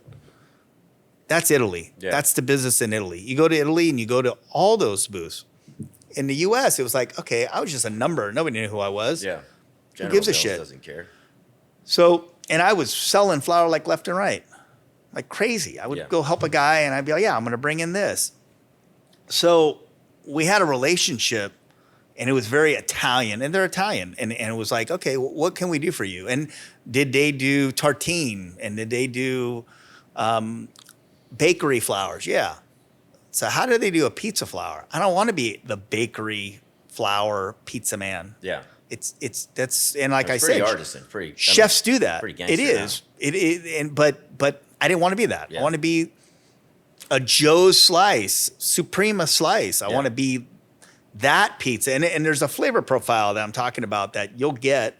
But back then, they didn't understand it almost. They were like, it was like Caputo asking us to develop Americana. We flew to Naples. John Arena and I, they didn't know how to make a high gluten, high protein flour. It was like kind of like, it's not what we do. Yeah. It's 2% more protein. It's maybe some malt in it. It's a different flour. So it was like going to them, fifth generation, whatever flour company saying, we need to make an American flour. We need a little help. I'm going to the bread guys saying, you're too bready. What does that mean? Not bready as in it's dense bready, but it tastes too much like some bakers that make pizzas. I don't want to be that. I want to be that New York pizza kind of guy that makes flour. So there was a lot of, okay, he'll tell us how to do that. Well, I don't know. You tell me how to do it. Well, this is the flours that we use. It sounds like soft wheat, this wheat. Well, let's try a hard winter. Let's try this. Let's move the protein up. It's not red rose. It's not, no, there's a flavor. And they didn't really get it. I remember Nikki was all, okay, is this what you like? It's kind of conventional flour. We do organic. I said, I need to be right in the middle. I don't want to be super low protein organic guy. I need to be, it just needs to be different. And it took a long time and they got it. It's hard to explain it, but people out there that maybe know what I mean by a bread guy making pizza versus I think people understand that. Some people. Back then they didn't. Well, there's like a lot of people that are kind of making like this hybrid of bread, and because so many different flours are being used, and like the whole artisan movement of like pre-ferments and sourdoughs, like because of the internet, and like people are doing a little bit more. A lot. And it's funny, there's more blended grains in Italy. When I went in Italy in 2016, I had like a 5-grain blend. And when I went to Italy right now, I judge it. And almost every pizza had a blend. I mean, everything was like grayish, like, okay, what's in this? 00, type 1, soya, all these things in it. Yeah. You're seeing a lot more in the U.S. right now. Yeah. I do 70% your flour, 20% this flour, 10% that. And everybody wants to do their own grain, their own blend, because you want to be different than everyone else. I think that's important too, that we can do that. But when you get so big, it's hard to introduce that. Yeah. Because you're like, okay, how do I do something different or new? So that's a challenge. Another crazy thing that you have done is you have multiple concepts, all kind of around pizza. Like, now you're opening up a lot of slice houses. There's the original slice house, but like to open up something like this, to have Tony's, to do Pizza Rock, like it's like that's a crazy fucking thing. How did it evolve? Okay, you got Tony's. It's like all these ovens and stuff. You're making bread in-house, pasta in-house. People don't realize we're pulling mozzarella. We're making sausages in-house. We're casing everything. I mean, there's basements there that you probably haven't even seen. And you're getting so busy and like, I think I need a bakery. I think I need to make the bread so I can use the sourdough bread that we do with our garlic bread or, bruschettonis, But I think I can do bagels out of it. I mean, that's, I could do this, but it could be, let's pull all the dough. We're getting busier and busier. Let's do it out of a bakery. We go through so much pasta. Now everyone wants to buy our pasta. I make pasta for Chinese restaurants in the neighborhood. I do it for chefs. I do it for my restaurants. So we need to pull pasta out of Tony's because it's so damn busy. So Giovanni's, Toscano Brothers. I want to do a Chicago concept, but I don't want to slow down Tony's. And if somebody gets a deep dish, it's going to be a 30-minute wait, 35-minute wait. It's going to slow everything down. I'm slow enough with Sicilians versus Neapolitans, which trying to get that 90-second and under to a 9 to 12-minute bake. And you have a Neapolitan, New Haven, everything drop in front of you on a table. And it's like, okay, how do I make it all land at the same time if they want at the same time? So there's a lot of that. And how do I say, you know what? I want to do Capos. It should have 4 distinct styles from Chicago, which people think deep dish only, but you have tavern, you have cast iron, you have stuff, and you have all that. How you doing? Is it okay? Yeah. And then you have, I incorporated Detroit into this place because Tony's got so killed with Detroit that it was just like, dude, everything's Detroit now. I'm like, and it was interesting to see the Detroit Renaissance during COVID. What came out of COVID? Well, it was Detroit. It was everybody's third favorite, maybe, or 10th choice in almost the U.S. Yeah. Then they had it during COVID because you had so many times you would order on DoorDash and third parties, and you're like, oh my God, this is my new favorite. And it just became, holy shit, this is all Detroit's here. It's too much. Let's give some to Capos to kind of alleviate it. So, and then you started seeing these one-offs, and then you started seeing different things. And I 900 square feet, 200 square feet, 9,000 square feet, kind of seeing how everything works. If you came to me and said, man, I got this idea, I want to do this, I could tell you it now because I have I kind of have done it. They haven't all worked. Everyone thinks, oh, everything's worked. I've had places that failed. Yeah. I've closed places up. So people don't realize that. Well, no, they don't. Most of the time, people just see the success. First Pizza Rock closed. I mean, COVID was a nail on the casket or whatever.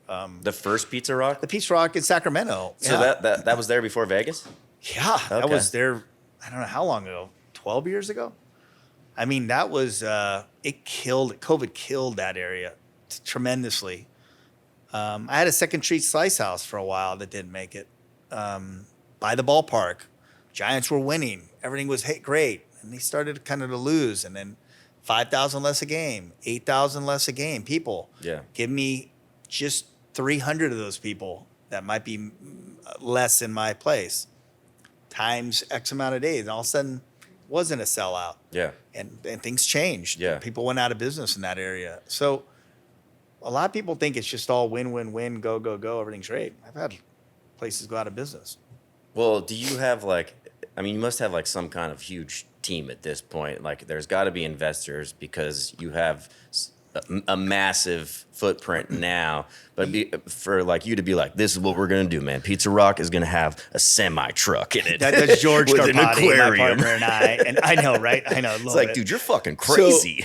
So there's 4 divisions. There's the owned and operated, myself, North Beach, Tony's, the original Slice House, Giovanni's, Capo's, Toscano Brothers, Dago Bagel. Okay.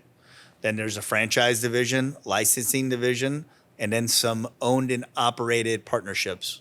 So you have Pizza Rock, Walnut Creek, franchise licensing. Licensing is the Giants want your pizza. Yeah. You're like, I can't be an own and operate it, but I can license you the concept. This is how we do it. That went from one little spot, 3rd deck, break room. Nobody went there. Hot dog stand, people ate in there, to the busiest one. That parlayed into 5. That went to Warriors, Giant, Niners and everything. And that was a hustle. So there's different divisions. Yeah, my partners, when you look at truck on the floor, vaulted ceilings, Pizza Rock is George Carpati, Trevor Hewitt. The nightclub business, Frank Finelli and Tony's get together. How do we make badass, kind of a vibe, not like rock and roll, but just a cool vibe, Vegas style concept, but kind of put Tony's on steroids. Yeah. We have a bunch of ovens in Vegas. majority of the styles, not everything that we do here, twice, triple the kitchen. In Pizza Rock, the kitchen's giant. It's massive. Yeah. Here, you're on top of each other, but, it's my busiest store. But with getting together with them and saying, okay, how do we really create this vibe, nightclub style, like, concept? So, yeah. Okay. Yeah. They're a big part of it. How do I get as successful as you? Well, it's a funny question. I think you're successful. Well, Well, what's the term? You're right. What's the definition of successful? I mean, that's question. That's a good question, Okay. right? Well, on the outside in, right? Again, I think this is kind of what I'm hearing your story. Maybe a lot of people don't know like the full scope of how long you've been around and how hard you've worked. But to have the vision, did you always want 5 different concepts of bakery? Did you want to be this team go It this morphed far? into it as I grew. Like things evolved. But like, can you create the curve, or can somebody follow it? It's like, how do you create the curve? How do you? It's like some guys will be like, okay, we're gonna do this, this, and this, and then all of a sudden I come out with Kanoto style or something like this. Everyone's like, what the fuck are you doing here? Like, this is insane. Yeah.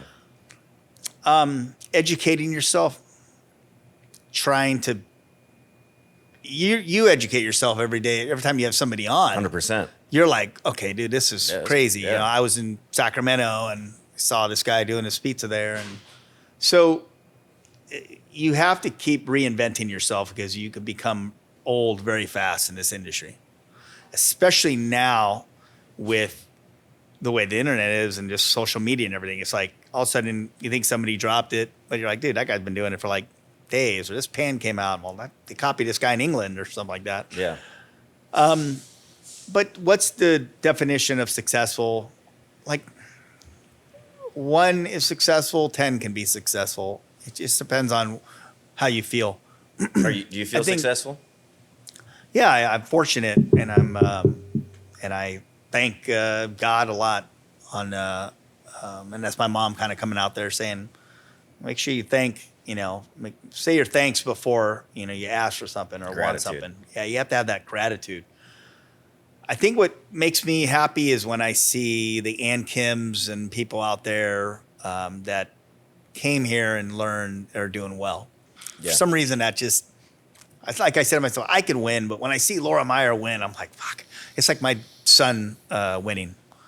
But like, there's a lot of opportunities. I've said no to a ton of people. I got this piece of land. I got that. You must get opportunities. Somebody comes to you, I think you should do a hot tongue in this place. And I think it's great. And I'm like, I don't know. Yeah. I've said no more than I've said yes. You see a lot of growth out there, but I've said no more, way more. And not all the yeses have worked out. Yeah. And it sucks because it's a school hard knocks. I paid a shitload of money. There may be attorneys involved, there may be whatever. And I'm going to teach my son that. I'm going to say, you know what? If this happens, get a partnership agreement, buy-sell agreement. Make sure you get this, because it may not work out. Or protect yourself. Or you're young and you're eager and you said yeah, and there was no deal. There's no contract. And I had a few of those in the past that bit me on the ass. Yeah. And I don't want that to happen to my son, or I'll tell you, make sure you do that because you're going to be eager to open, and just make sure you're protected. Protect yourself. I think that's important, especially as an independent operator, because you just want it now. You just want everything. It's like, and you see something, and you're like, why the fuck does that happen? Why is this person? Or you just might not protect yourself. And I learned the hard way. Well, sometimes that's the only way to learn. It is. So. But I guess that's great advice. To be successful, know when to say yes. True. Yeah. For sure. And know when to say no, know when to say yes. What do you think the biggest change in the pizza industry has been in the last 35 years? The biggest change in the industry, getting ingredients, because back in the day you couldn't get that many ingredients. More options to get those ingredients for sure. The evolution of styles of just going from 1 style to 5 styles. Nobody ever got along before.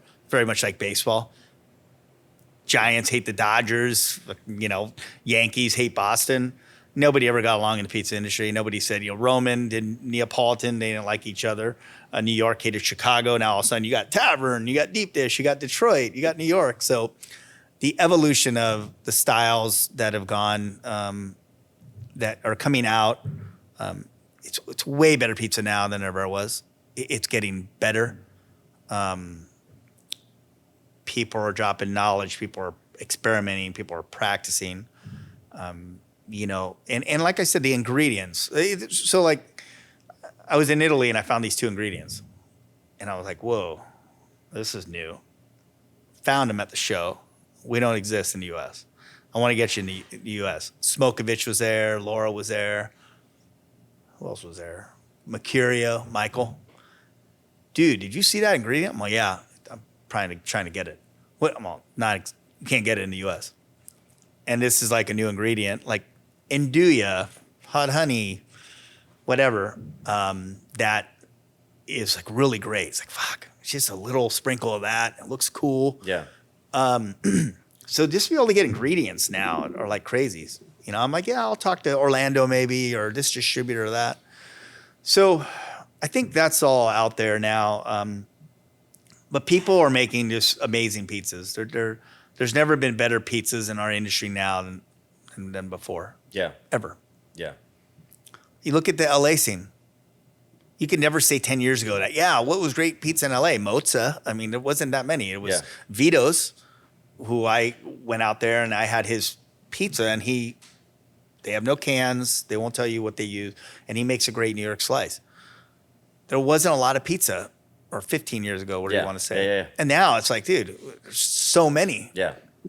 It's like Renaissance. now it keeps on going higher and higher. It's like LA Times top 10. Now there's top 21. Now there's top 40 because there's just too many. Yeah. I still think the suburbs aren't as there's not as much great pizza there. Of course. I think that's why we've done pretty well, or as many options. But you look at pizza now in Portland and in California, all over, and you look at Chicago, you look at everywhere. It's evolved into a pretty chef-driven type place. You know, COVID killed the chefs, and now chefs are all, make pizzas and all do this now. So the competition is pretty interesting now. Not just bakers coming to our industry. It's like chefs, Michelin star chefs that really didn't make it in theirs, and now they're kind of killing it in ours. Do you think it's been cool to see kind of Pizza Expo get younger over the years? Yeah, I think so. It would always be the same people you see all the time. Yeah. Hey, what's up? You know, Vinny and or whatever. And yeah, it's younger, it's cooler, it's hipster. Is it hipsterville now? Do you have to have the baby mustache and be 80 pounds and have a bunch of tattoos? Maybe. You're like, dude, that was I used you at 23, dude. Yeah, you got to be you. like that. But I think it's gotten better. I think it's great. It's still the best show. There's not another show like it. Vegas is always Super Bowl pizzas, the big game, whatever you want to call it. It's a show of shows, is what Santo Bruno used to call it. But I think it's always been international. But yeah, like it sucks because it's 18 and up because there's machinery on it. And I'm trying to get my son to go this year because I want him to feel it.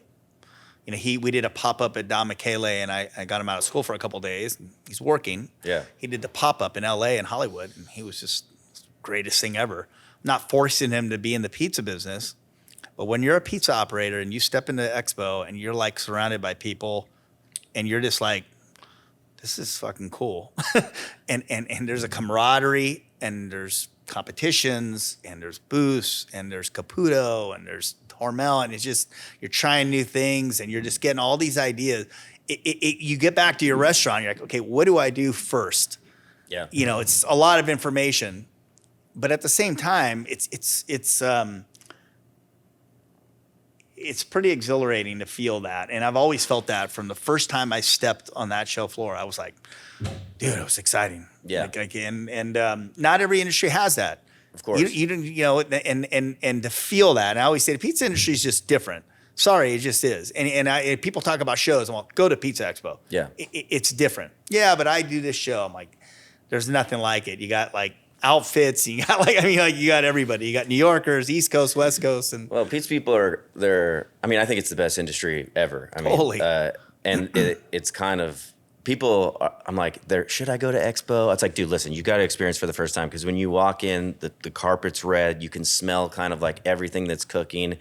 You can hear the competition floor. You walk it, just see it once, but there's just an energy in there. And I always tell people now that I've been competing, like, dude, you got to compete. It doesn't matter if you get in 90th. It doesn't matter if you get in first. Yeah. It's so much fucking fun. And if you want to learn something, like, there's so many people back there just talking shit to each other. there it's is, like, yeah. And it's then incredible. you kind of meet people. And Yeah. you're like, okay. Yeah, yeah. And then, like I said, I love La Marca. I love that. And look at the restaurant business can be whatever, 9 to 5 or 12 to 2. It can be stagnant. You can be tired. You go to Expo, you're surrounded by people that love it. Yeah. And you want to be better. And like I said, you're finding ingredients. And I'm not just saying that to say it. It is what it is. I mean, Yeah. it's just special. Yeah. And restaurants don't have that. They don't have that. You're not like picking up the phone and calling Nino, and saying, "Hey, Nino, what's up? You gonna be at Expo?" Yeah, I'll be there. Like, yeah, cool, man. I can't wait to see you. Yeah. It's just like you don't have that in any industry. So it's very special. And if you don't tap into that, and you're just missing out. Yeah. Yeah. Overrated or underrated, right? Yep. Overrated, underrated. Okay. Overrated, underrated. Pizza Master ovens. Good question.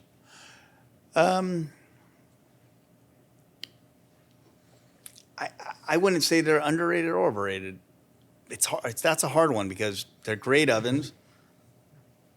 I have some.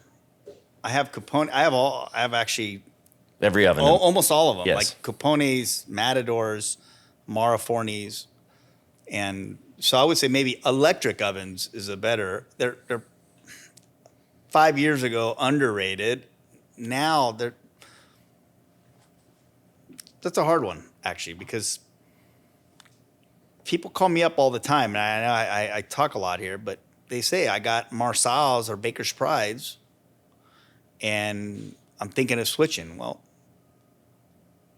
you can be more precise in an electric oven, but can I make a great New York style out of a gas brick oven? You can. Triple stack, double stack, maybe quadruple stack electric ovens.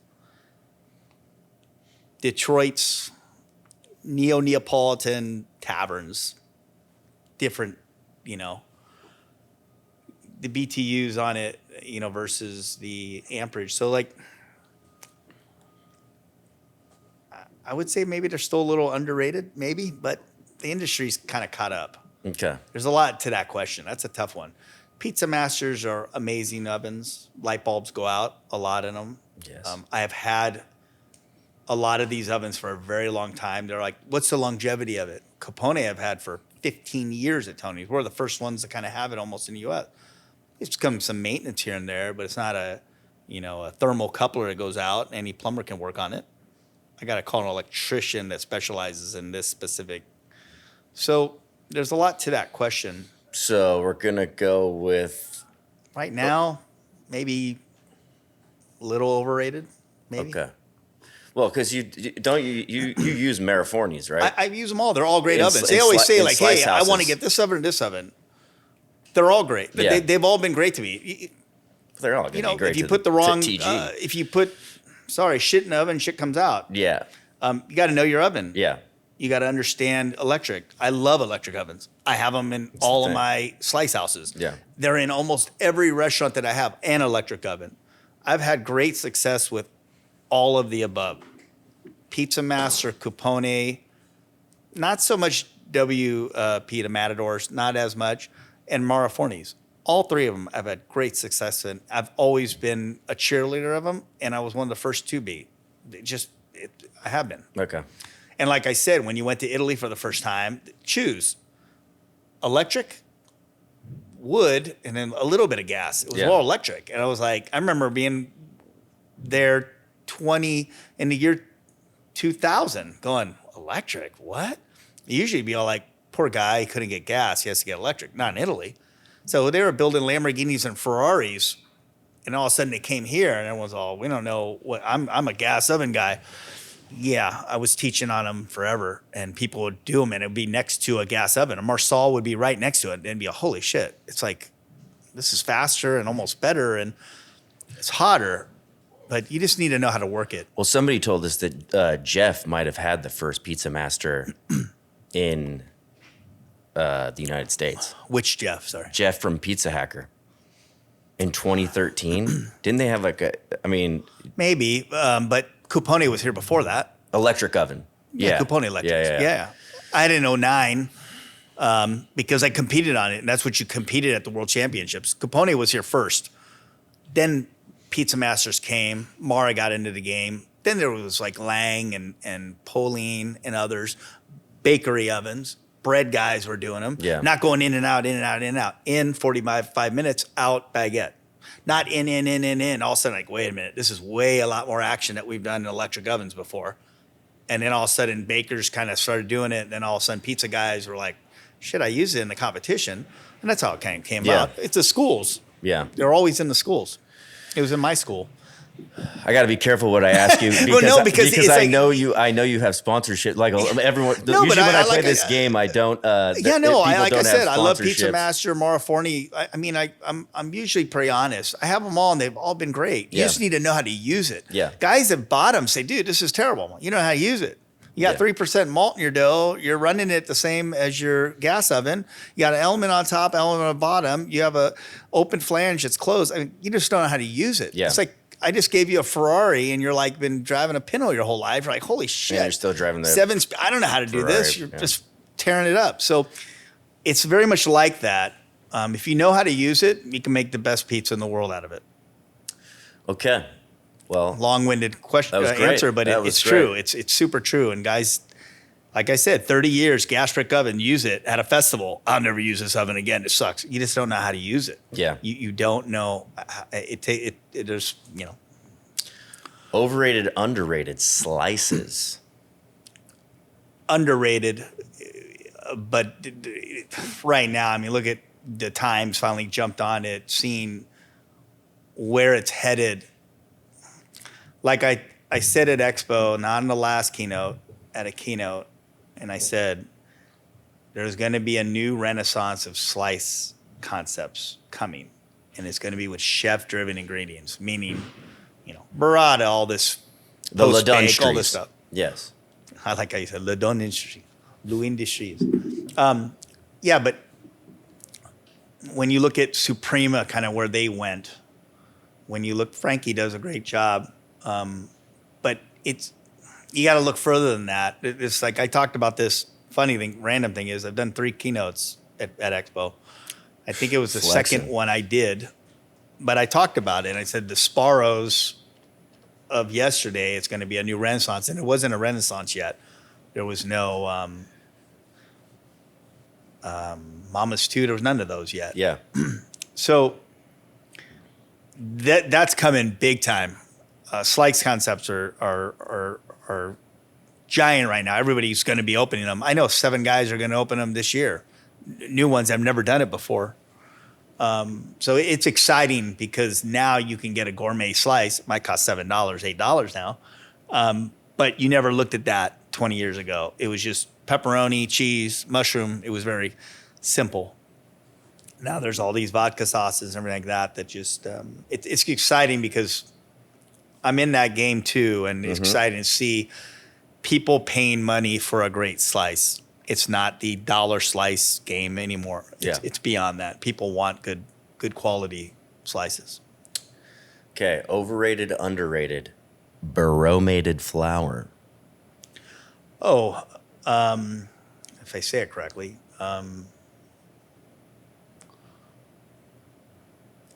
it could be underrated.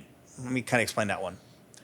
If I were to make you a slice right now, and it was all Trump's bromated, all Trump's non-bromated, I'd have more water in my bromated. It'd be a better slice. You would eat it and say, dude, this is delicious. Then you read the bag and say, wow, that's bad for me. Yeah. It's not allowed in the, parts of the U.S. It's not allowed in Europe. Thailand, Causes China. cancer. All this stuff's bad. But if I were to make it for you, a slice, or if we'd make dough together, like a chain I work with, and they're all, what's wrong with my dough? We use all Trumps everywhere. I'm like, look at the bag. Do you use all Trumps bromated everywhere? Yeah, but we're in this, and we get this one. It's the same. It's not. It's non-bromated. Dough's, if pizza sucks, he's talking down about his pizza. I said, well, it's coming out tacky. Yeah, it doesn't absorb like it does. It doesn't bake as well. The oven spring's different. All this stuff. So it's a shitty ingredient to have in your flour. It's bad for you. But if I were to make you the best pizza in the world right now and you were to judge it and be a blind test, you'd be, oh, this one's great. I mean, nine out of 10 times it'd be the bromated one, unfortunately. Well, yeah, I mean, I think that people generally just like shittier grain, but yeah, but it's it just bakes better. Mm-hmm. It has different oven spring. I could put more water in it. It's higher hydrated doughs are crispier. All that kind of like, what you're looking at. But it's bad for you. If I gave it to Nicky Justo, he'd be like, what are you doing? Yeah. Can't have this. No, but yeah, it's not good to have, but it is delicious. So underrated. It's sort of underrated, All right. Yeah, in a way. Yeah, I mean, I imagine when they take the red dye out of Cheetos, it ain't going to taste the same, Yeah, true. My fingers won't be as dirty. Okay. I love Cheetos. Yeah, they're great. Overrated, underrated, deep dish pizza. Oh, underrated. I feel like I think it's making a bit of a comeback because there's better ingredients. People are like understanding dough better. Listen, I've had bad New York, good New York. I've had bad Chicago, good Chicago. I love deep dish if it's made right, but there's a lot of bad deep dishes out there that you're like, whoa. And I think that people just need to understand that particular style a little better. I think I won't say the guys, I think there's some guys that make it great and there's some chains that just destroyed it. I've heard multiple people say that deep dish is kind of a big thing in the Bay.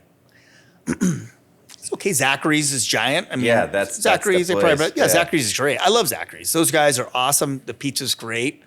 Little Star makes a good deep dish. There's a few of them out here that are good. I wouldn't say it's like the biggest thing, but there's some really great ones out here. Yeah. And then you go to like New York and you're like, dude, was it great 30 years ago? And does it just, or Chicago, and you'd be all, was it great 30 years ago? Or does it just suck now? Did they get too big? I mean, you're always kind of questioning that when you go to some places that are nostalgic, or maybe your palate changed. But there's some guys out there now that are kind of reinventing it, like a lot of styles that are making it better. So, yeah. Okay. All right. Okay. Overrated, underrated. I'm going to go Detroit style pizza. Probably a little overrated now. It's almost like, and I like to comment on these, like a lot of people are doing it, and sometimes they just think if you just need to have a caramelized crust, that will just make it would just mask like a good pizza. But then again, you'll go to Detroit and some of the old school places are just Midwest, kind of like just, it was always just good. It was never like great. And then you kind of look at it as, you got Roman guys going into it and say, I want this crust and to be this giant hybrid, which is kind of like, okay, which way do you want to go? So it's interesting. Somebody did a post in LA recently and said, I went to this place. It was great. I looked at it. I was like, God, it looked heavy, not digestible, kind of like, I don't need to be Roman, but it just didn't look good. Yeah. And I think like sometimes you'll just put cheese around the edges. It's so strong. I'll bite into it. And it's like, okay, that's all it'll mask everything else. And the pepperoni looked kind of burnt, and it just didn't look right. It looked like it was a digestible kind of mess, like you would be just hurting after. So it's an interesting style to see it evolve. So people sometimes will have my Detroit and say it's the best they've ever had, and other people will say, oh, it's too many hipster ingredients on it, like andouille, arugula, and all this, and they just want pepperoni and mushrooms and sausage. And do you par bake your Detroit? Yeah, always. Yeah. Fuck yeah, dude. All right. Do you? Yeah. I can't. But you I've don't tried do it so many times. hashtag real deal. No par bake or hashtag real deal. No, dude. The par bake is. It's always better. It's less of a gum line. Yeah. It's quicker bake. It's crispier pizza. It's not soggy. It's not soggy. You can go. You've done the taste test. You've done it all. Yeah. I've done it. It's like Sicilians. You go into competition. You learn how to make the right Sicilian, the correct way. It's a par bake. Almost everyone does that. But you hear par bake, you're like, oh, it's not right. And I would always tell my students, well, no, it's actually better. It seals it. So, there's to par bake or not to par bake, and like you have the hashtag never par bake, all this, and it's like I'm just trying to make a better pizza. Overrated, underrated, par baking. Underrated. Yeah, for sure. There it is. I looked at you in the eyes too. I know, I like that. Yeah, because you kind of already gave them the response to it. Yeah, but I was really serious. Yeah. Overrated, underrated, long fermentation.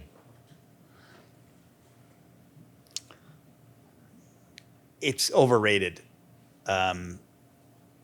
It's overrated. What's overrated is hydration and fermentation. People brag about, I have a 10-day-old dough that's 85% hydrated. It doesn't turn me on. It is, and a lot of guys do that. They're called hydration bros. Yeah. And it depends on the flour, the maturation, the salt. There's so many factors involved in it. A good example is I'll do the Canotto Americano. It's not 100% biga. It's not 5 days. It's not 85% hydration. It's high gluten, high protein, 24 hours, 70% hydration.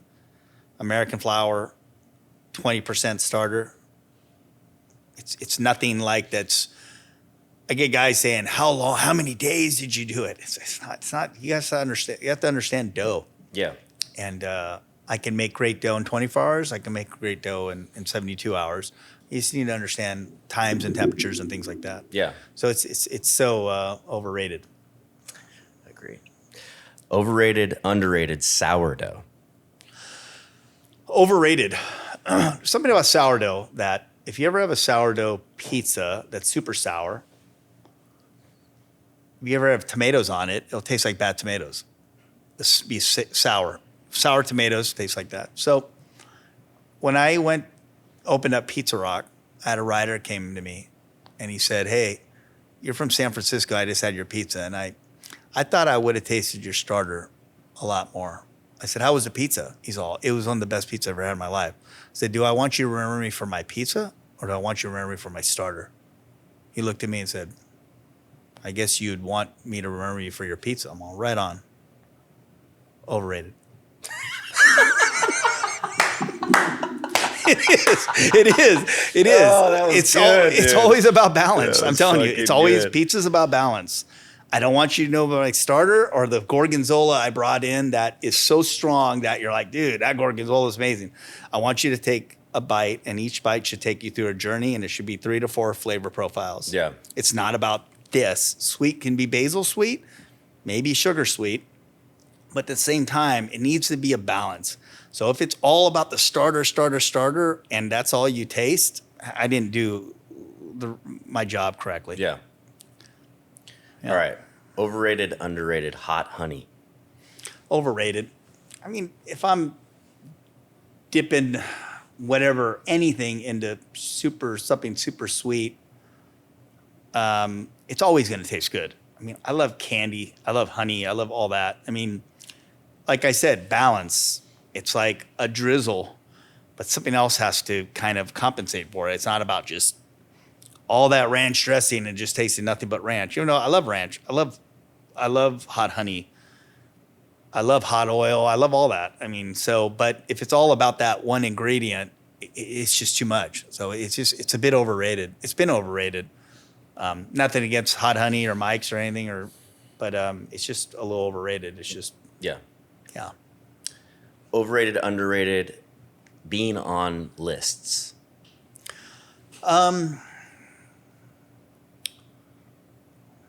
Lists help restaurants. Yeah. They just do. And when you're an independent guy and you're on a list, it's valuable. It sucks. Has it become too many lists? Yeah, it could be a little overrated, but at the same time, it fucking helps you out a lot. Yeah. I've been there for 15 years. When I go on a list, it still helps me out. Everyone, why is Tony's on a list? Well, I'm glad because we're still reinventing ourselves. But they always want to talk about the new hot guy, you want to take your wife to the same restaurant every day of your life, or do you want to take her to the new restaurant that opened up? You're like, this is cool, right? This is different. Yeah, you do. The new nightclub, the new bar. You want to do that. Writers like to write about new places. It's like, dude, I've been here. We're hella busy. Why not on the list? Do I get butthurt about it? Yeah. Because I know how important it is to my business, my servers, my bartenders, everyone's making tips, everyone, the cashiers and everything. So it's important. It sucks that it's so important. Yeah. But it's important. When you get on a list, you'll get some new customers come in and you hope they're customers for life and you make X amount of dollars per week times 52. Yeah. You know what that value is. So it sucks, but it's kind of overrated, but underrated. Yeah. You know, it's a tough one. Yeah. Yeah. All right. It's true, right? Yeah, you're an owner, dude. You're like, that was really you're a well guy said. like saying that this fucking sucks, but you're like, but It sucks. it's when you get on it, you're like, dude, This it's is so dope. important to my business because, you know, I finally got on it or I made it and somebody will come in, they read it most of the time. Yeah. All right. This will be the last one. Overrated, underrated, garnish at the after slice garnish. Oh, well, underrated. It's all, I've been teaching this for years. It's all about post bake. It's like It's just so for the hot home right chef. now. No, it's not. Well, sorry. For the people that I've taught, Yeah. my finish line is bigger than my make line. Your For finish slices? For slices. for everything. Okay. Yeah, I mean like everything. Yeah. Every pizza that I make, pretty much. Even my deep dish. Yeah. I've taught that forever. It's all about beautifying it. It's all about finishing it. It's all about strengthening it. It's not what goes on before, it goes on after. And I talk about that in the Pizza Bible. And home chefs think that they gotta put pepperoni, salami, mushroom, sausage, olives, but it's the prosciutto and arugula and the drizzle and the happy ending in the pizza industry that I started. What is that? Oregano, Romano, garlic oil. Boom, boom, boom. That's the joke, inside joke of Laura's or the people out there. So what makes a great pizza is what goes on post-bake, after the bake. And I always said that. Even grandma sauces, mine go on post-bake. Detroit sauce, all Detroit sauces go on post-bake. Yeah. I That's guess all- I'm specifically thinking like the Even hot a slice. honey burrata shit that like Yeah. everyone is, or grating like hard cheeses on Yeah, top. a little much putting around the Edges. burnt pizza that Yeah. they made. That's a little much. But yeah, and that's usually Grana Padano. That's usually grated heavy.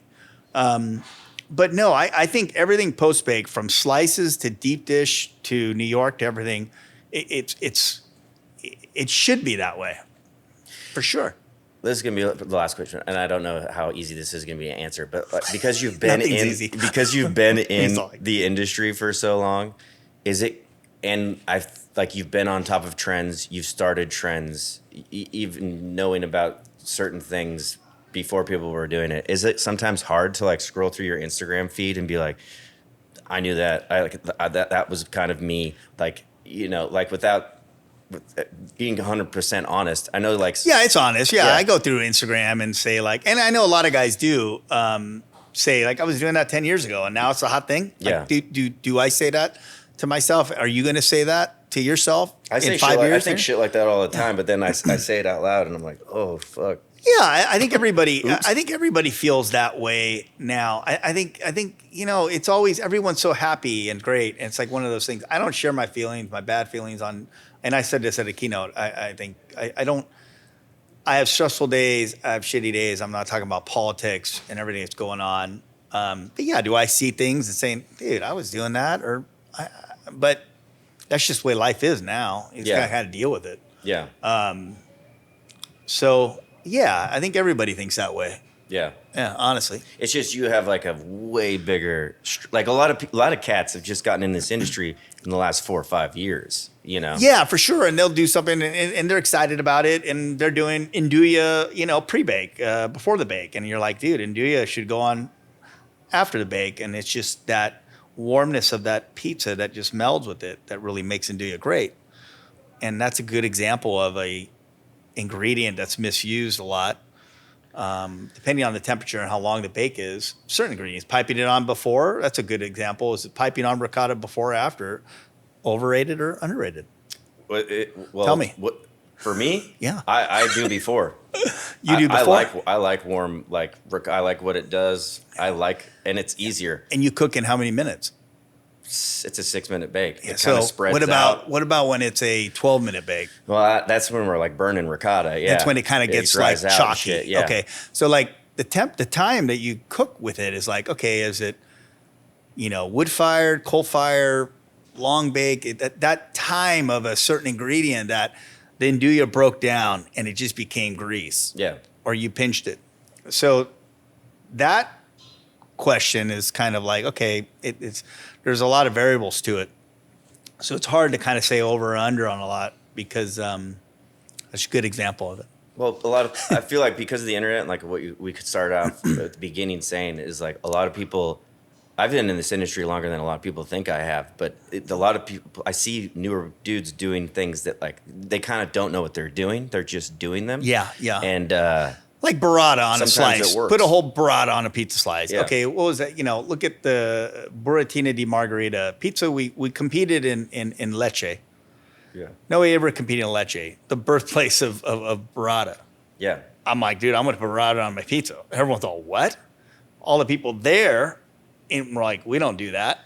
I didn't know how to use it. It was like wrapped 3 times. It came out like a baby. I unwrapped it. I put it. I put an immersion blender to it. All these judges were like, "What are you doing to our sacred cheese?"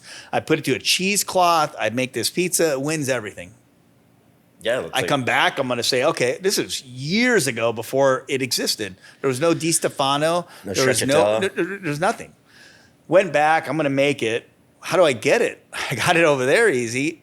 I bring it here. A.G. Ferrari, who had Ferrari, the delicatessen, would bring it every 2 weeks on his plane or something, and I would get fresh burrata, put it on top of it, post bake. Talked about it in the Pizza Bible before the bake.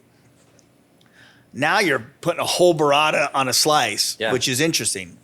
Those kind of things. Is it burrata now, or do you go to stracciatella? But does burrata sell? Yeah. Does the average Joe know stracciatella? Maybe at a gelateria. Yeah. But not even that. So, when you look at it, what sells and burrata sells. Is it overrated? A little. But at the same time, it sells. So it's interesting, the industry, what it's going to. It's like, and you look at the food costs on a giant piece of burrata on it. Now it went to stracciatella and everyone's spooning it out. Grande can't even keep up, dude. No, I know. They're probably giving it all to you first. I get a lot of it. I've always been a Grande user. I love Grande. Well, yeah, They're dude. great. I think you're like the one of 2 people that have like a Grande patch. Yeah, at one time I was the only one. And they do not like to give shit away. Yeah, it's hard to get. I used to give my rep shit. I'd be like, dude, I just want one. They're like, Tony G is the only person getting one of those. And I was like, fuck. Yeah, they don't give out patches. They some of those companies, don't. We have a great relationship. We always have, and like, it's just the best cheese, and you pay for it, and I always have, and I never switched. Yeah. So, Well, it's the top of the line for a reason. It is. Dude, I just want to thank you a lot. For anyone who doesn't know this, I don't think Tony has slept. He literally got back from Italy yesterday and made the time for us to come in here. And it wouldn't have been a San Francisco trip if we didn't get to talk to the man, the myth, the legend. I appreciate it. I don't appreciate you not coming into the restaurant, though. Yeah. We would have come in. Natale, Oscar were all hands on deck. This guy's coming in, hot tongue. Dude, he's going to ask for you. You better make it right. Oh, he never showed up. You better make it right, dude. He didn't show up? What a piece of, that's okay. We'll be back. We got back to our room every night at 8, and everything closes at 9 o'clock in San Francisco for some reason. Came on Monday and Tuesday, so was Monday and Tuesday? Was it open Monday and Tuesday? We're open every day now. Okay. Yeah. But anyways, next time. In 10 years when you come back. Last time I was in the Bay was 10 years ago. Well, see? I'm coming back. I'm gonna come back for your festival. Let me know, please. I'm coming back for your festival. Come to the festival, you'll love it. Anyways, 13-time world pizza champion, the man himself. I really appreciate this. Thank you. Appreciate it. Thank you, Tony. And I like what you're doing for the industry. You've had a lot of independent operators come and talk. You've had a lot of guys come and talk that may not want to say what's happened in their lives or be where they are now. It's pretty cool. I follow it. You don't think I do, but I follow a lot in the industry. I appreciate that. Well, I'm sure you do. You got your finger on the pulse. But there's no, what'd you say? Your success is my success. Your success is my success. And I I might make fun of all kinds of things because whatever, but I truly believe that, you've been part of this journey, my journey, and I hope you know that. I'm sure you do. Thank you. I appreciate it. No, and I like seeing what you're doing. Like I said, I always like your, almost like it, but then you say, why didn't you like my post? I know, I'm always in your DMs creepy, like, right? can you it's kinda please creepy, like but my it's post? Okay. Vouch for me, Tony. Vouch for me. No, I like it. All right. Thanks, take care, dude. man. Thank you. I hope you enjoyed that episode. Don't forget to like and subscribe. We appreciate you. We love you. Thank you so much.